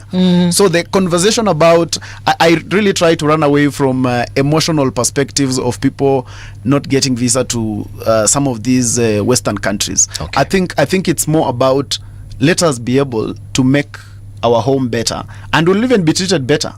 Yeah, you see, you've gone to those visa offices, and sometimes you see how they treat us with a lot of disregard. Yes. Yeah, you can choose to look at it from a perspective that makes you happy and makes your ego safe by saying they are bad people. But you can choose to be more responsible and say, why can't I increase my value so that they treat me better? And I think it's better when you choose the conversation where you are in charge, because when I choose to blame the mood of the other people, then I have no control over it. But if I choose to make the conversation about me, then I can be able to say, let me increase my value proposition so well that when I come here, these people will feel so privileged that we are actually even going to their country. Because the same way that I've told you, you get jittery when you meet some people in the restaurant because they're from some countries. You also get excited when you meet some people from certain countries when they're in the restaurant. They're in your country. Exactly. Yeah, the other day people were so pissed off with the Donald Trump's statement. America first. America first. And the other day we were discussing here with one of the analysts, and he was pointing out at the aspect of being patriotic enough to push Kenya first. I'm one of the very few people who think that America first is a good thing. I'm one of the very few people who actually thought it was good for Trump to actually become president of America, because I feel like he's taking us back to the drawing board. He's taking us back to the realization that no one holds the responsibility over us to develop. He's taking us back to the rule book that it is our responsibility to become whatever we want to be, and there is no shortcut in another person. He's taking us back to the realization that I am not going to meander around and then have a way to go to another country and then get a shortcut to succeed there. No. He's taking us to understand that we must work on our country. Everyone has a responsibility for themselves first. Sometimes we make ourselves look like there is some country that has a responsibility over us. That's why we get so excited that because diplomats have given a statement about us, we get unnecessarily excited. I'm like, why? We must remember that it is our responsibility. We must make ourselves, we must increase our value. Let everyone take care of themselves. The aspect of America first, to me, it's a very okay thing. Let not America keep thinking that they are supposed to be the supervisor or the prefect of the world. Like all of us, all of us should be able to be abiding by a certain... No. Let the president of America take care of America. Let the president of Kenya take care of Kenya. Let the president of Ghana take care of Ghana. And let each of them ensure that their country comes first. And when all of us do that, everybody will be okay with the other. Speaking of that, we were just discussing here with Mungala about employment, especially for the young people who are really on the streets. We know the population of the youth is quite big in our country, and looking at how job opportunities are scarce in our country, we said there is a problem, of course, and there is a problem. That is why they are on the streets. And one of the things that we have talked about is encouraging investment in our country.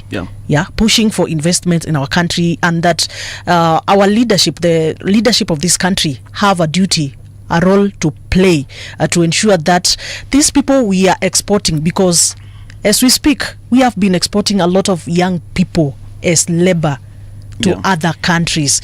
What is your comment about that? First of all, I totally agree with the issue of the youth bulge. And one of the biggest problems that is just the way you've rightfully put it.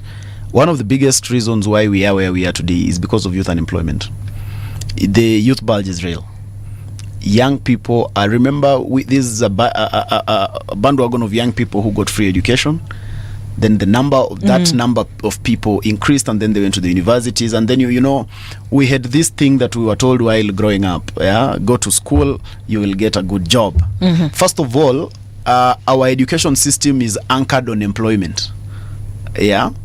So we can't anchor it on employment, then turn it after the people have already gone to school, because the mantra was go to school, get a good grade, pass your exams, you will get a good job. In fact, we even told you will get a good wife. Like everything was anchored on education. On education. Everything else was anchored on education. And the form of success started with employment. It started with you will get a good job. And so the young people are faithful enough with this, and they go to the end. And then when they are finished, we want to change the script and tell them, you must create jobs. Despite the fact that you're saying the truth, but you see, that was not the mantra. And so something must be done about job creation. not just in Kenya, but world over. The issue of people working abroad, I totally have no problem with it. I have a problem when it's politicized. Okay. Because you are in the communication space and you're journalists, and every day I see today you get Mbuvi has gotten a job with the CNN. We cut a cake here and celebrate. That is a job outside. Yeah, and I've seen that happening many times. We have many people who are working. So the issue is, if people can be, because we simply need an opportunity where young people need to put food on their table, and young people need to put their skills in use. So taking wherever the place that they can be able to find jobs is good enough, but government must ensure that the jobs are secure, so that we are not sending people to places that we have no bilateral agreements with. So those people start ending up, you are promised this, you get there, and it's not that. You went to be an accountant, you're a slave. You get there, you're a slave. You went to be this, you get there, you get. So that is what I would actually have an issue with. But the issue of people getting a job wherever they can get it, I'm not in disagreement with it, because it is one of the ways that the young people can actually be gotten into the job market. It is populist and politically correct to say, no, let us create the jobs here. That is a politician's statement. That gets the excitement of the people, but it is not a reality. So we must be able, if we want to look at things objectively, we must look at things realistically, and that way we will be able to solve our problem. But the issue, when we keep swinging ourselves into the playground of politicians, then we, the people, continue to suffer. And that's why I like your topic of today, saying in whose hands are we safe? Yeah. Okay. Yeah. The president just said that young Kenyans who will find themselves in the streets looting, destruction of property, Kasema they should be shot in the leg, then wapeleke hospitali, then wapeleke kotini. Before I even tell you what I think about it, what's your reaction to it? My reaction to that was, I found that a bit overbearing.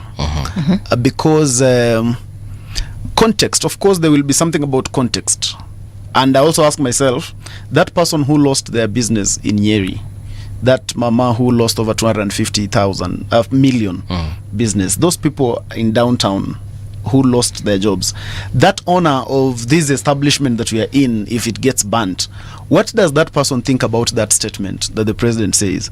And I'm more likely to think that that person agrees with that statement 100%. Of course, yes. Yeah, because it, you see, where the shoe pinches, that the wearer really understands. And some of us are just responding from social media, some cheap excitement here and there.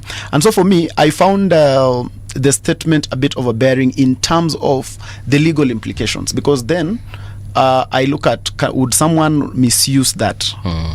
Yeah, someone is more likely to misuse that, because as a police officer I'll say I was aiming for the foot. Yes, but the recoil ikafanya bullet iende kwa kitu. Yes, now that would be the problem. There would be misuse, and you would not be able to now tell in a crowd of 1,000 people, how do we ensure we have aimed at the feet? At the feet. So I think from that perspective, for me, it was very, very overbearing. But from the context of the damage that the looting causes, the damage that all those things cause, I think from an imagery perspective, I think the president was trying to say we must be able to deal with these things firmly and decisively. Yeah, but because he was in a political environment, and politicians, there's things they speak from political podiums.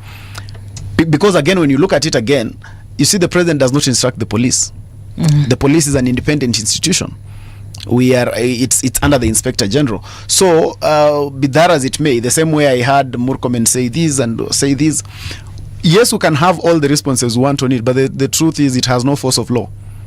It has no force of law, and any policeman choosing to say you implemented that, you'll be taken to court as a person, and then you'll be asked, since when does a minister give direction to the police? Since when does the president give direction to the police? Because the police is an independent institution.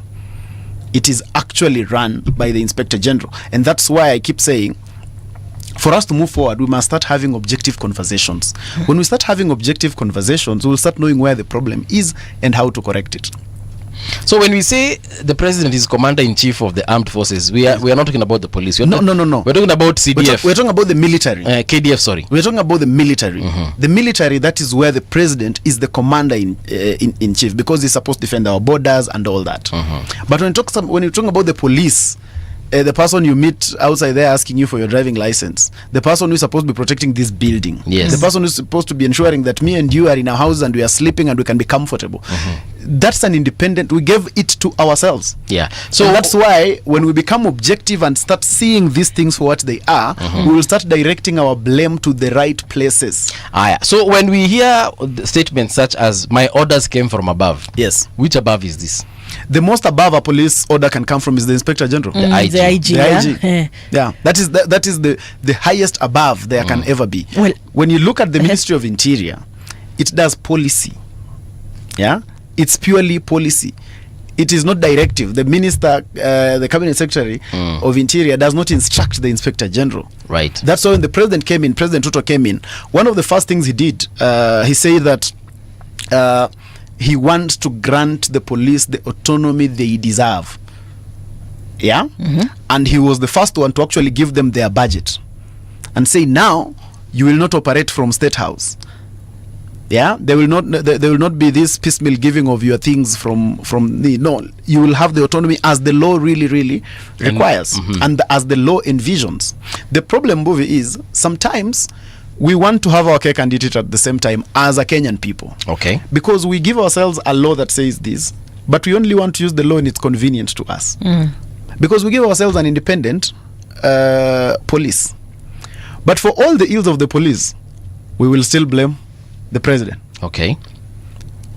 Or the minister. We still want to operate the way we were before. You get it? So we don't want to take our blame where it is supposed to be. Okay. The same thing I talk about when we talk about matters of justice. Yes. And we say we want justice for the victims of this. We want justice for the victims of those who lost their lives on Sabasaba and the 24th of last year's finance bill. Is it a right thing to ask for? It is the right thing to ask for. Are we justified to do that? We are extremely justified to do that. My problem always comes in now, then on who do we ask?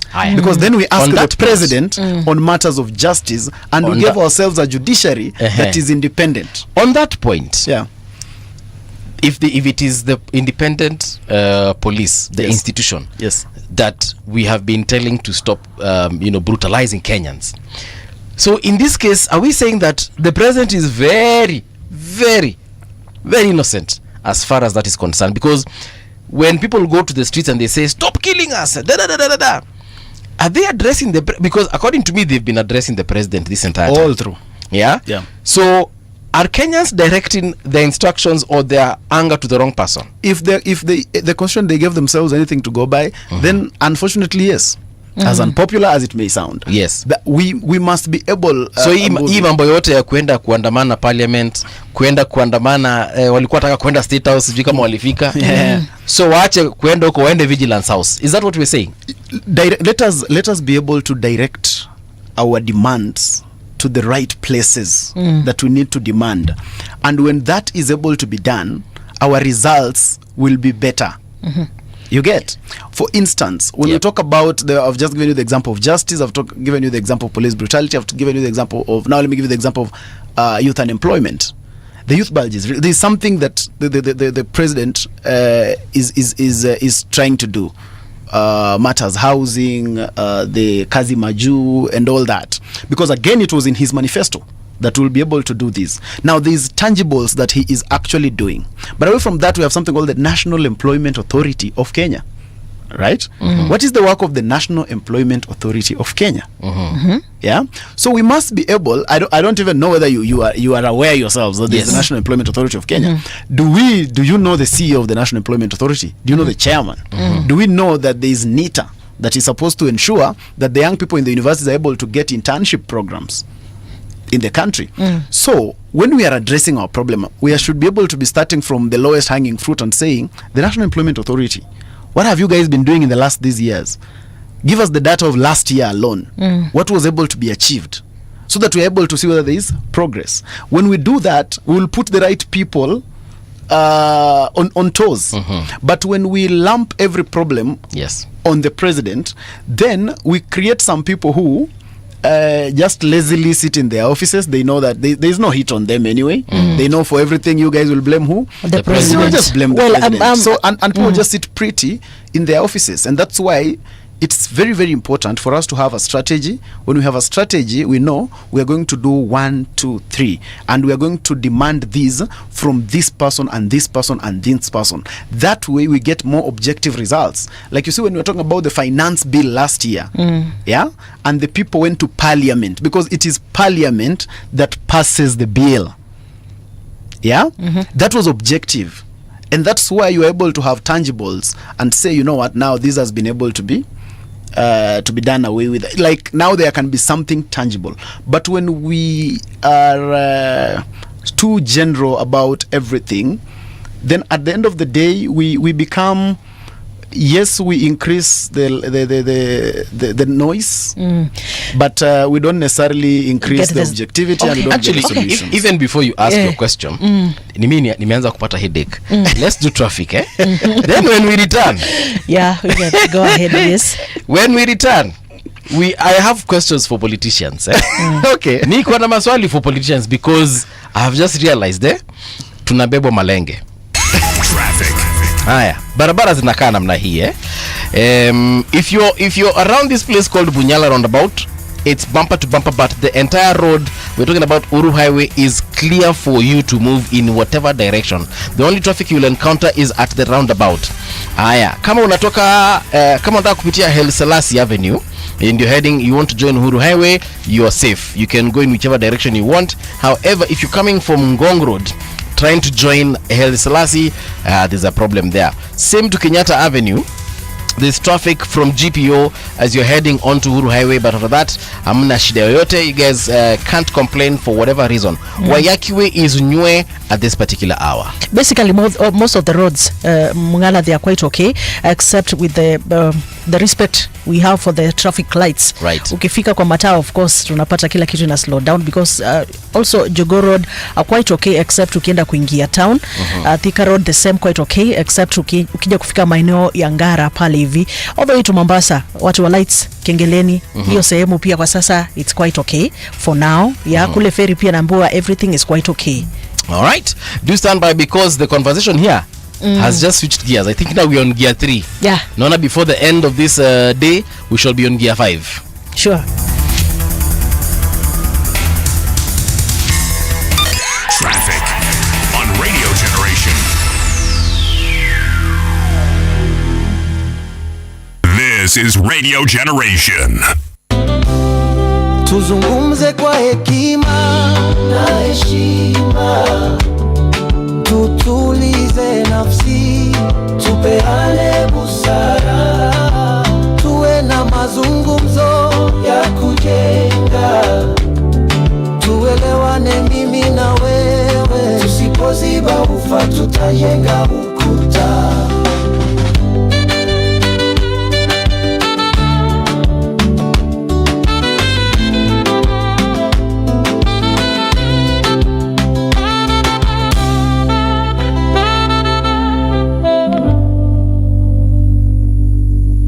Yes, indeed, tuzungumze. That's exactly what we're doing right here in the studio. We have Mundalo. Mundalo is a youth leader within the Jubilee Party, and he was just telling us that this anger that the youth have, they have misdirected it. They're taking it to the wrong place. To the wrong person. But now, even before we went for the break, my question is around the chapter 131. Which I feel the president is like, so many people have pushed him, telling him, according to section 131, I've seen other politicians telling him, according to chapter 131, you are quite okay. You have the duty to protect the country. You have the duty to protect the constitution. You have the duty. And then now, that is where now the question comes in now, because in the process of that duty, exercising that duty of protecting Kenyans and so forth, that is where now is finding himself with the police. That is where now, I think that is the pressure that the president is feeling, and that is the reason now he directed the police be shooting on the leg? So how is he able to maneuver out of this? You see, first of all, presidential directive, I've told you that the police is an independent institution. So presidential directive to police by law must be written. Okay. So it's not a platform declaration, because we got out of that era a long time ago. But the president is also a human being at the end of the day, and he also feels the pressure as it comes. Yeah, and he's also more likely to respond to because at the end of the day, every blame is on him. Yes. Yeah, and probably no one is going to buy the narrative of, you see, this thing is independent. No one wants to buy that. So he has to own it up. Remember, the government is one and he is the president. Yeah, at the end of the day, the buck stops somewhere, and it stops with him. And that's why he must come out to respond. And he has to have this balancing act between we the people, our issues, and also the police. Remember, the police is also one of the most attacked institutions in the republic. Yeah. Yeah, but unfortunately, it is always about when the man bites the dog. That is when it is the story. So most of the grievances of the police, no one wants to really talk about them. We don't want to talk about the people who will chase the policemen away. We don't want to talk about the young girl who was slapping some policeman on some video on the road. We don't want to discuss that. And so it leaves, someone must be able to actually make them also feel safe. Yeah. So as the president works, he must balance between all of us must be safe, but he must also reassure the police that someone actually really cares about them. But because at the end of the day, I always argue that these police that we vilify every day and say they are uneducated and they are useless, they don't know how to operate. Can we make an experiment and make the police go on leave for just 2 days? Just 2 days in this country. Can we make an experiment and let these police we feel are so useless, these police we vilify every day, if they went on leave for just 2 days, probably me and you would not be seated here comfortably.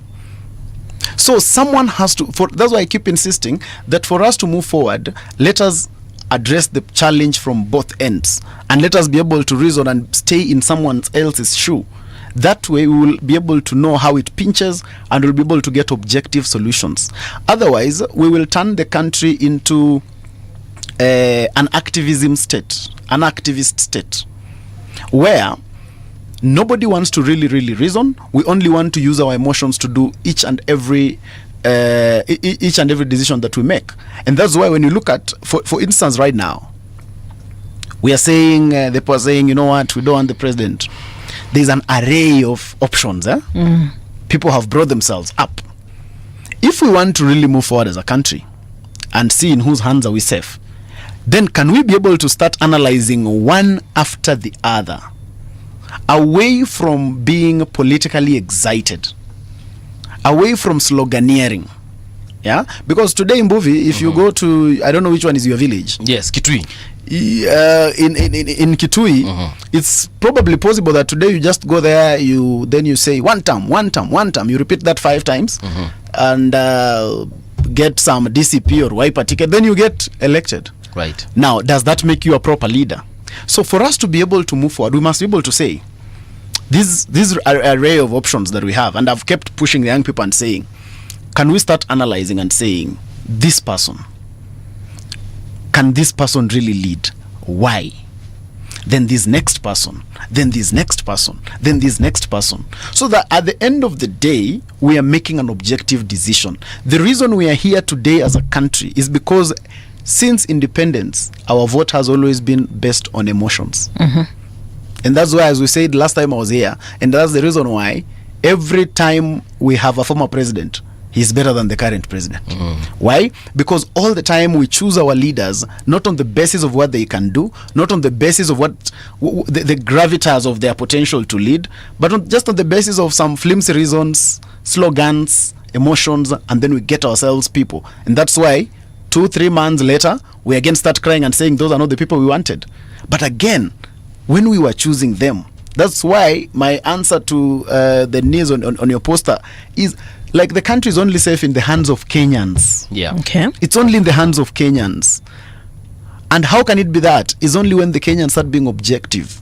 When we stop cheap emotions, when we stop being cheaply excited, when we stop those flimsy things that happen around the political space, when we start analyzing things for what they are, when we sit down and say this is the Kenya Kwanza, all right, it is the one in government. What did they promise? On youth employment, on this, what is their deliverable? This is the quantum. Then we go to the next person and say, okay, this is who are some of these people running for president? We have Gashagwa, we have Martha Karua. Let us look at Gashagwa. Let us ask ourselves, okay, so remove the word one term, remove sloganeering, remove my community. What else is this person selling to us? This person as Gashagwa. What did this person who now wants us to believe that someone is misusing the police and someone is doing this? What did he say about the police when he was in office? Right. Isn't he the one who told us that the police don't have guns as toys? So then we will be becoming objective. We'll be able to look at this person and say, but this guy who is telling us that this government is so bad, wasn't he the one who almost cried on TV, struggling to convince the parliament that he needs to remain in that government? We'll be objective. When we look at Martha Karua, we'll be able to put Martha Karua on a pedestal and ask ourselves, okay, fine. So this Martha Karua, since we started knowing her, what has been phenomenal about her? What one thing have we ever said, wow, Martha did this? Away from being popular on the account of activism.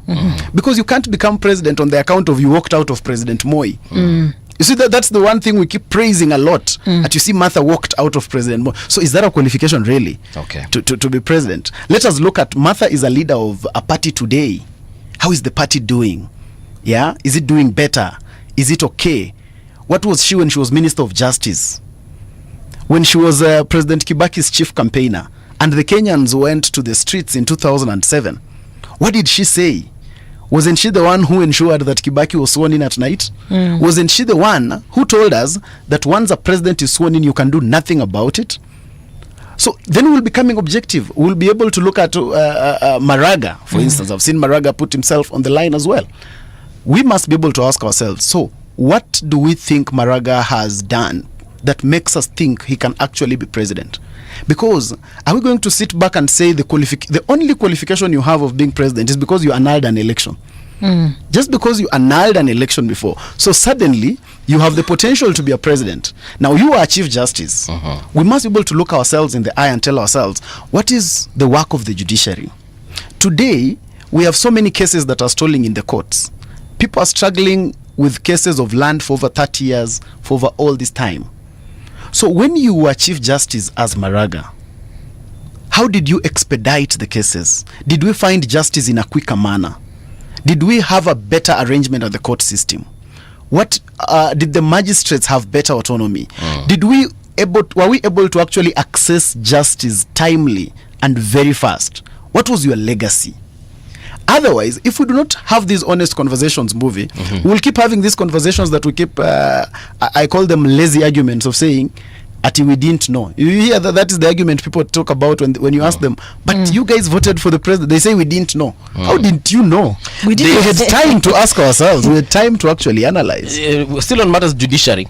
The High Court has directed, or rather has ruled, that the police, the IG, shouldn't barricade roads ever again in case of a protest. And if they have to, they need to give notice in advance. A lot of things that were said in that particular ruling. So now we live in a country whereby leaders don't follow court orders. They ignore them. They're given court summons. I believe the former IG had been told to appear before court countless times. And he kept on giving flimsy reasons, like you like to call them. So now what happens if we have all these institutions that are supposed to coexist and work in that cognitive way, and they're not performing? And you've said rightly that the buck stops with the president. So at the end of the day, we'll still go back and blame the president. If tomorrow Kenyans decide to go to the streets and they find Nairobi has been barricaded, they're unable to access Nairobi. Mimi sina shughuli na maandamano, nataka kuja kazini, but nimefungua barabara. So now what do we do in a country that is lawless, whether it's the citizens or the government itself? Trumbovia, now who is becoming the cornerstone in charge of this republic?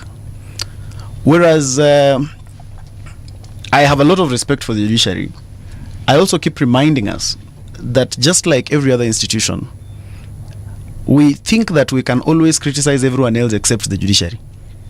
That's why when it's a court decision, we all want to say, it's a we treat it like it is something that has just dropped from heaven. Yeah, the judiciary, just like every other institution, must be subjected to checks and balances. Okay, true. Yeah, so that no institution is able to directly inflict on the other. I saw that ruling yesterday and asked myself, so this ruling that says do not barricade, so you see, actually that means, in my view, I might be wrong, but to me it actually means the judiciary is directing the Inspector General on exactly what to do. So who is in charge of the police? Is it the Inspector General? Is it the judiciary? Yeah, we have had previous cases of the finance bill. We have this finance bill, it's going here. The courts have stopped it, and then we are just supposed to follow. Yeah, we have had instances of the issue of housing. The housing project has gotten here, the court has said no, stop. So it makes me ask myself, okay, so who is in charge of the country? But at the end of the day, is it a question of the judiciary knows it all and every other person doesn't know? And if the judiciary knows it all and all of us are agreeing that the judiciary is the cornerstone of everything, then why can't we just make the Chief Justice the president, so that at the end of the day we stop having all these hula baloo? But the judiciary interprets the law. Exactly. Sindio. True. I might think that umenikosea, but when I get to court, I actually realize mimi ndio nimekukosea. True. Because of how the law will be interpreted to me. That so at the end of the day, we expect and we understand that when the High Court says this, it is because they have read the Constitution, they have understood the laws that are within that Constitution, and they tell me, move according to section whatever they usually say. Yes, you're actually on the wrong. So if they direct the IG to not barricade the roads anymore, I think we should believe them, because again, they know the law better than we do. Let me say something. Again, we know the judiciary, of course, they are the custodian, basically sana pia of the law most of the time. They do interpret the law. And again, we have three arms of the government. We say we have the judiciary, we have the legislation, and then tukona executive. Where is IG? IG and fall under executive. Under executive. Yes. So now also you're saying that now the IG should receive orders from who? The IG is an independent. It's under the it's like IPOA. Yes. Yeah. But we created in our constitution something called independent institutions. Yes. Yeah. They follow under the executive. And who is the president there? The head of the executive is the president. Yes. Yeah. But IPOA, for instance, is something we called in our constitution an independent institution. The office of the Inspector General is another one that we called what? An independent institution. What is an independent institution? And it's like the Auditor General is also an independent IEBC auditor, controller of budget. Those are independent institutions. And now, just to answer your question, I wanted to also ask you, right, do you think the judiciary has potential to be corrupt? Very much so. Exactly. Right. So once we realize that there is that possibility, we'll also be able to know that even in their decisions, we can also be able to say, but wait a minute. Why this? Why that? And why this? We actually have the power to also ask. But we have been treated in a situation where we think asking or need the judiciary is bad manners. That's how we behave. Now, you've rightfully said that they are the ones with the mandate to interpret law. Yes. And very okay. When I think you have offended me, we go to court, and the court says it's true that you offended me. You understand that you can actually appeal. Yes, I can. And then the next court can say no. It is the other way around. It is the other way around. Yes. Yeah? Yes. And then I can also appeal. And now we again and then reverse. It can change, right?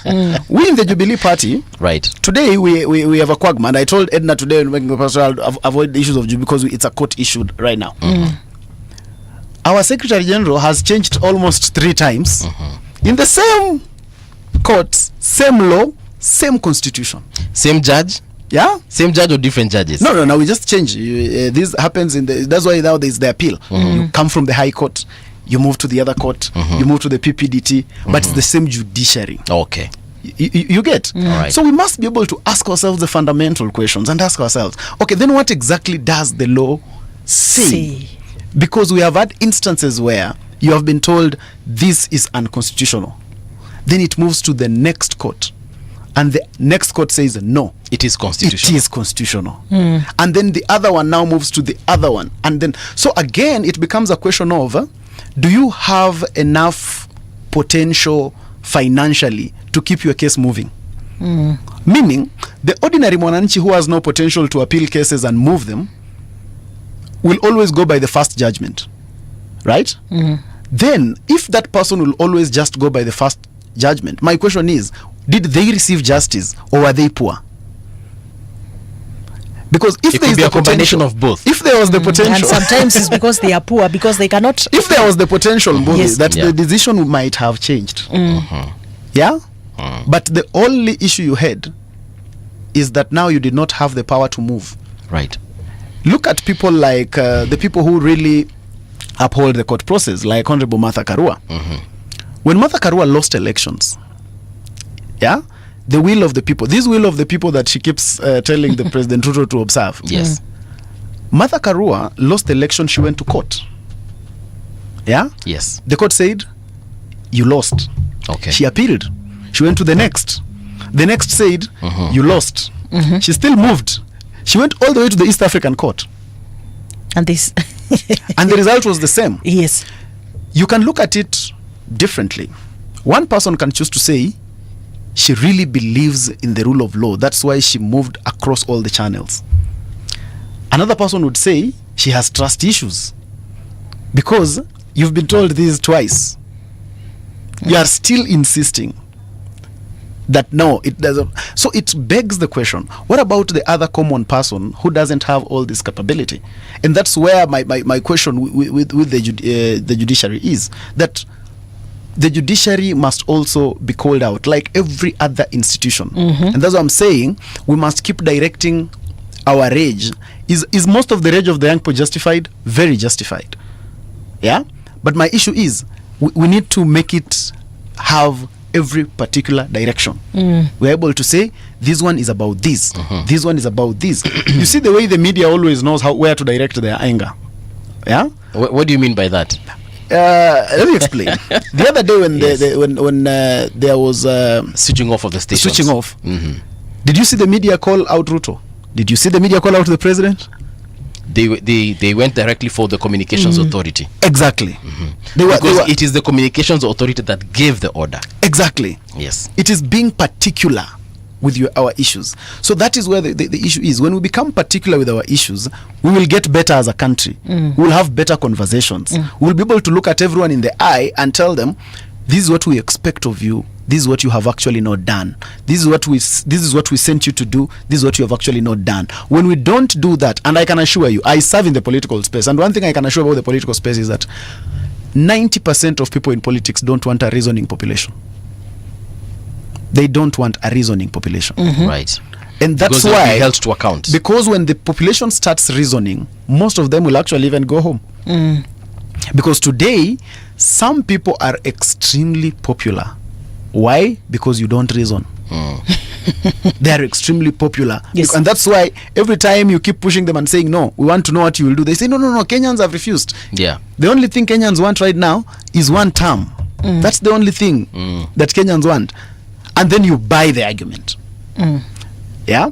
Tomorrow, those same people, when they are in office, you will again start complaining, but the person who holds the cardinal responsibility why things will be the way they will be you, the Kenyan, not the leader. Because the leader, who is a politician, is simply taking advantage of your small-minded thinking. Because the person is simply knowing that, wait a minute, if I am JB Muturi and I'm thinking about becoming a governor in the next election, I've already been Attorney General, I've been CS, this thing is about just 2 years to go. Ditch government, join this other side, then you become a clean man with immediate effect. With immediate effect, you are now a clean man. Right. As we speak right now, yeah. there's this three-judge bench, which is expected to render its judgment in a suit challenging President William Ruto's 7 nominees to the Independent Electoral Boundaries Commission, IEBC. So that bench consists of Justice Lawrence Mugambi, kuna John and the rest. So now I want, because you've talked of elections. There's somewhere you've touched the issues to do with election. You've touched about the court. What's your sentiment on this? Do you believe in the IEBC constitution, the commission that we saw? I have no reason not to trust it, for one reason, because the constitution of the IEBC is a process. There is the formation of the selection panel. Was the selection panel formulated? Yes, it was. It has to have representation of the PPLC, the religious community, the whatever, and all that. And all that was able to be done. We went all the way and watched the interviews ourselves. Yes, I remember that day. Yes, we have watched the interviews ourselves. Now the interviews are done. That team has given names to the president. My question becomes, now at what point do I think there is a problem? I honestly don't see, unless I want to just become a politician. You see, a politician disagrees with everything. For as long as you just say, I always say the easiest place to be in politics is to be in opposition. Because all you need to do is say no, even before you hear the question. Just say no. But when we just become objective, these are the commissioners. Let us be able to say, Commissioner X, we feel Mbuvi does not qualify really to be a commissioner. Why? Because of 1, 2, 3 things. You get? Yes. And there was that provision before the interview. You see, at the interview level, there is a place called where you submit public memoranda, where we are able to say, no, we don't think Mbuvi can. Why? Because of this and this and this and this. He's been able to do the following. Why should he be a commissioner? And we're able to see some of that public outrage, like with the we saw the that chair one, with yes, the chair of KPLC. Yes. The chair of KPLC. We saw that rage coming out even on social media. And people said, no. Why should she? She's already serving in UDA. She's actually a person who has an office in UDA. She's also chair of the of KPLC. Why is she here? Conflict of interest. Yes. And that was actually it had to be dropped. We're able to see that with the was it Nyachai? There was a lot of outrage, and so for me, I feel like, okay, now we have gotten it, because at the end of the day, the country must move, and at the end of the day, someone must be in charge. Because if all of us have to decide on every direction, then tomorrow we'll just wake up one day and I feel like, no, I can't come and say, no, today I feel like I should be interviewed by you alone. Mbuvi should get out. Mbuvi atoke. Because it's my right. But there's a way things are done here. Yes. So for me, I feel like I actually have seen that, and I honestly don't see any problem with the issue of the IEBC. I'm one of the people who really held a lot of press conferences before the selection panel started the interview. And most of our agitation was that we must have a young person on that IEBC selection panel. And my argument was that if the election is going to be about, if the highest number of people on the election is going to be young people, there is no way you can tell us you can have a commission that does not have a young person on the commission. Because then, how sure are we that our interests are represented? Number two, and how sure are we that you understand the issues of young people? Because my argument was that you need a young person on the IEBC, because even the mode of advertising and public participation, even the mode of sensitization that needs to be done for the young person today is not the way it was done in 1980. So the mere thinking that you publish on the newspaper and then you think it has reached young people. We needed someone there who can tell them young people don't read newspapers. Weka hii kitu kwa TikTok. Now, that was my biggest agitation. Today, there is a 32-year-old girl who is on that commission. I don't know her. I've never met her. But if I complain, then now I'll be doing politics, because that will be meaning there is a particular person you wanted. that I wanted. Yes. Right. You see? Okay. All right. So we have literally a minute to go. I want you to just tell us in about 40 seconds or less. Yeah. In whose hands are we safe going forward? Going forward, we are extremely safe in the hands of the Kenyan people. When the Kenyan people understand and get to the reality of knowledge that there is no better person who can take care of this country than themselves.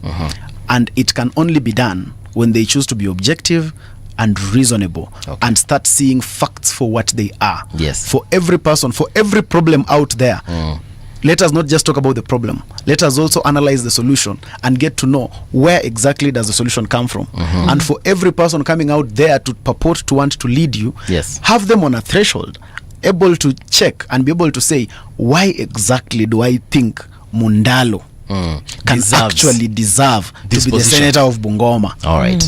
And I know you want that seat. True. Yeah. I honestly wish you all the best. Yeah. I don't know who's your competition, but I wish you the best. Bungoma. 10 seconds. Tunatoka. Just thank you for coming. Yes. Thank you too for having me. Thank you for the listeners for tuning in. See you tomorrow, same time, same place. Yes. Hasta luego. All right. This is where we come to a close, but the conversation still continues tomorrow morning on the People's Breakfast.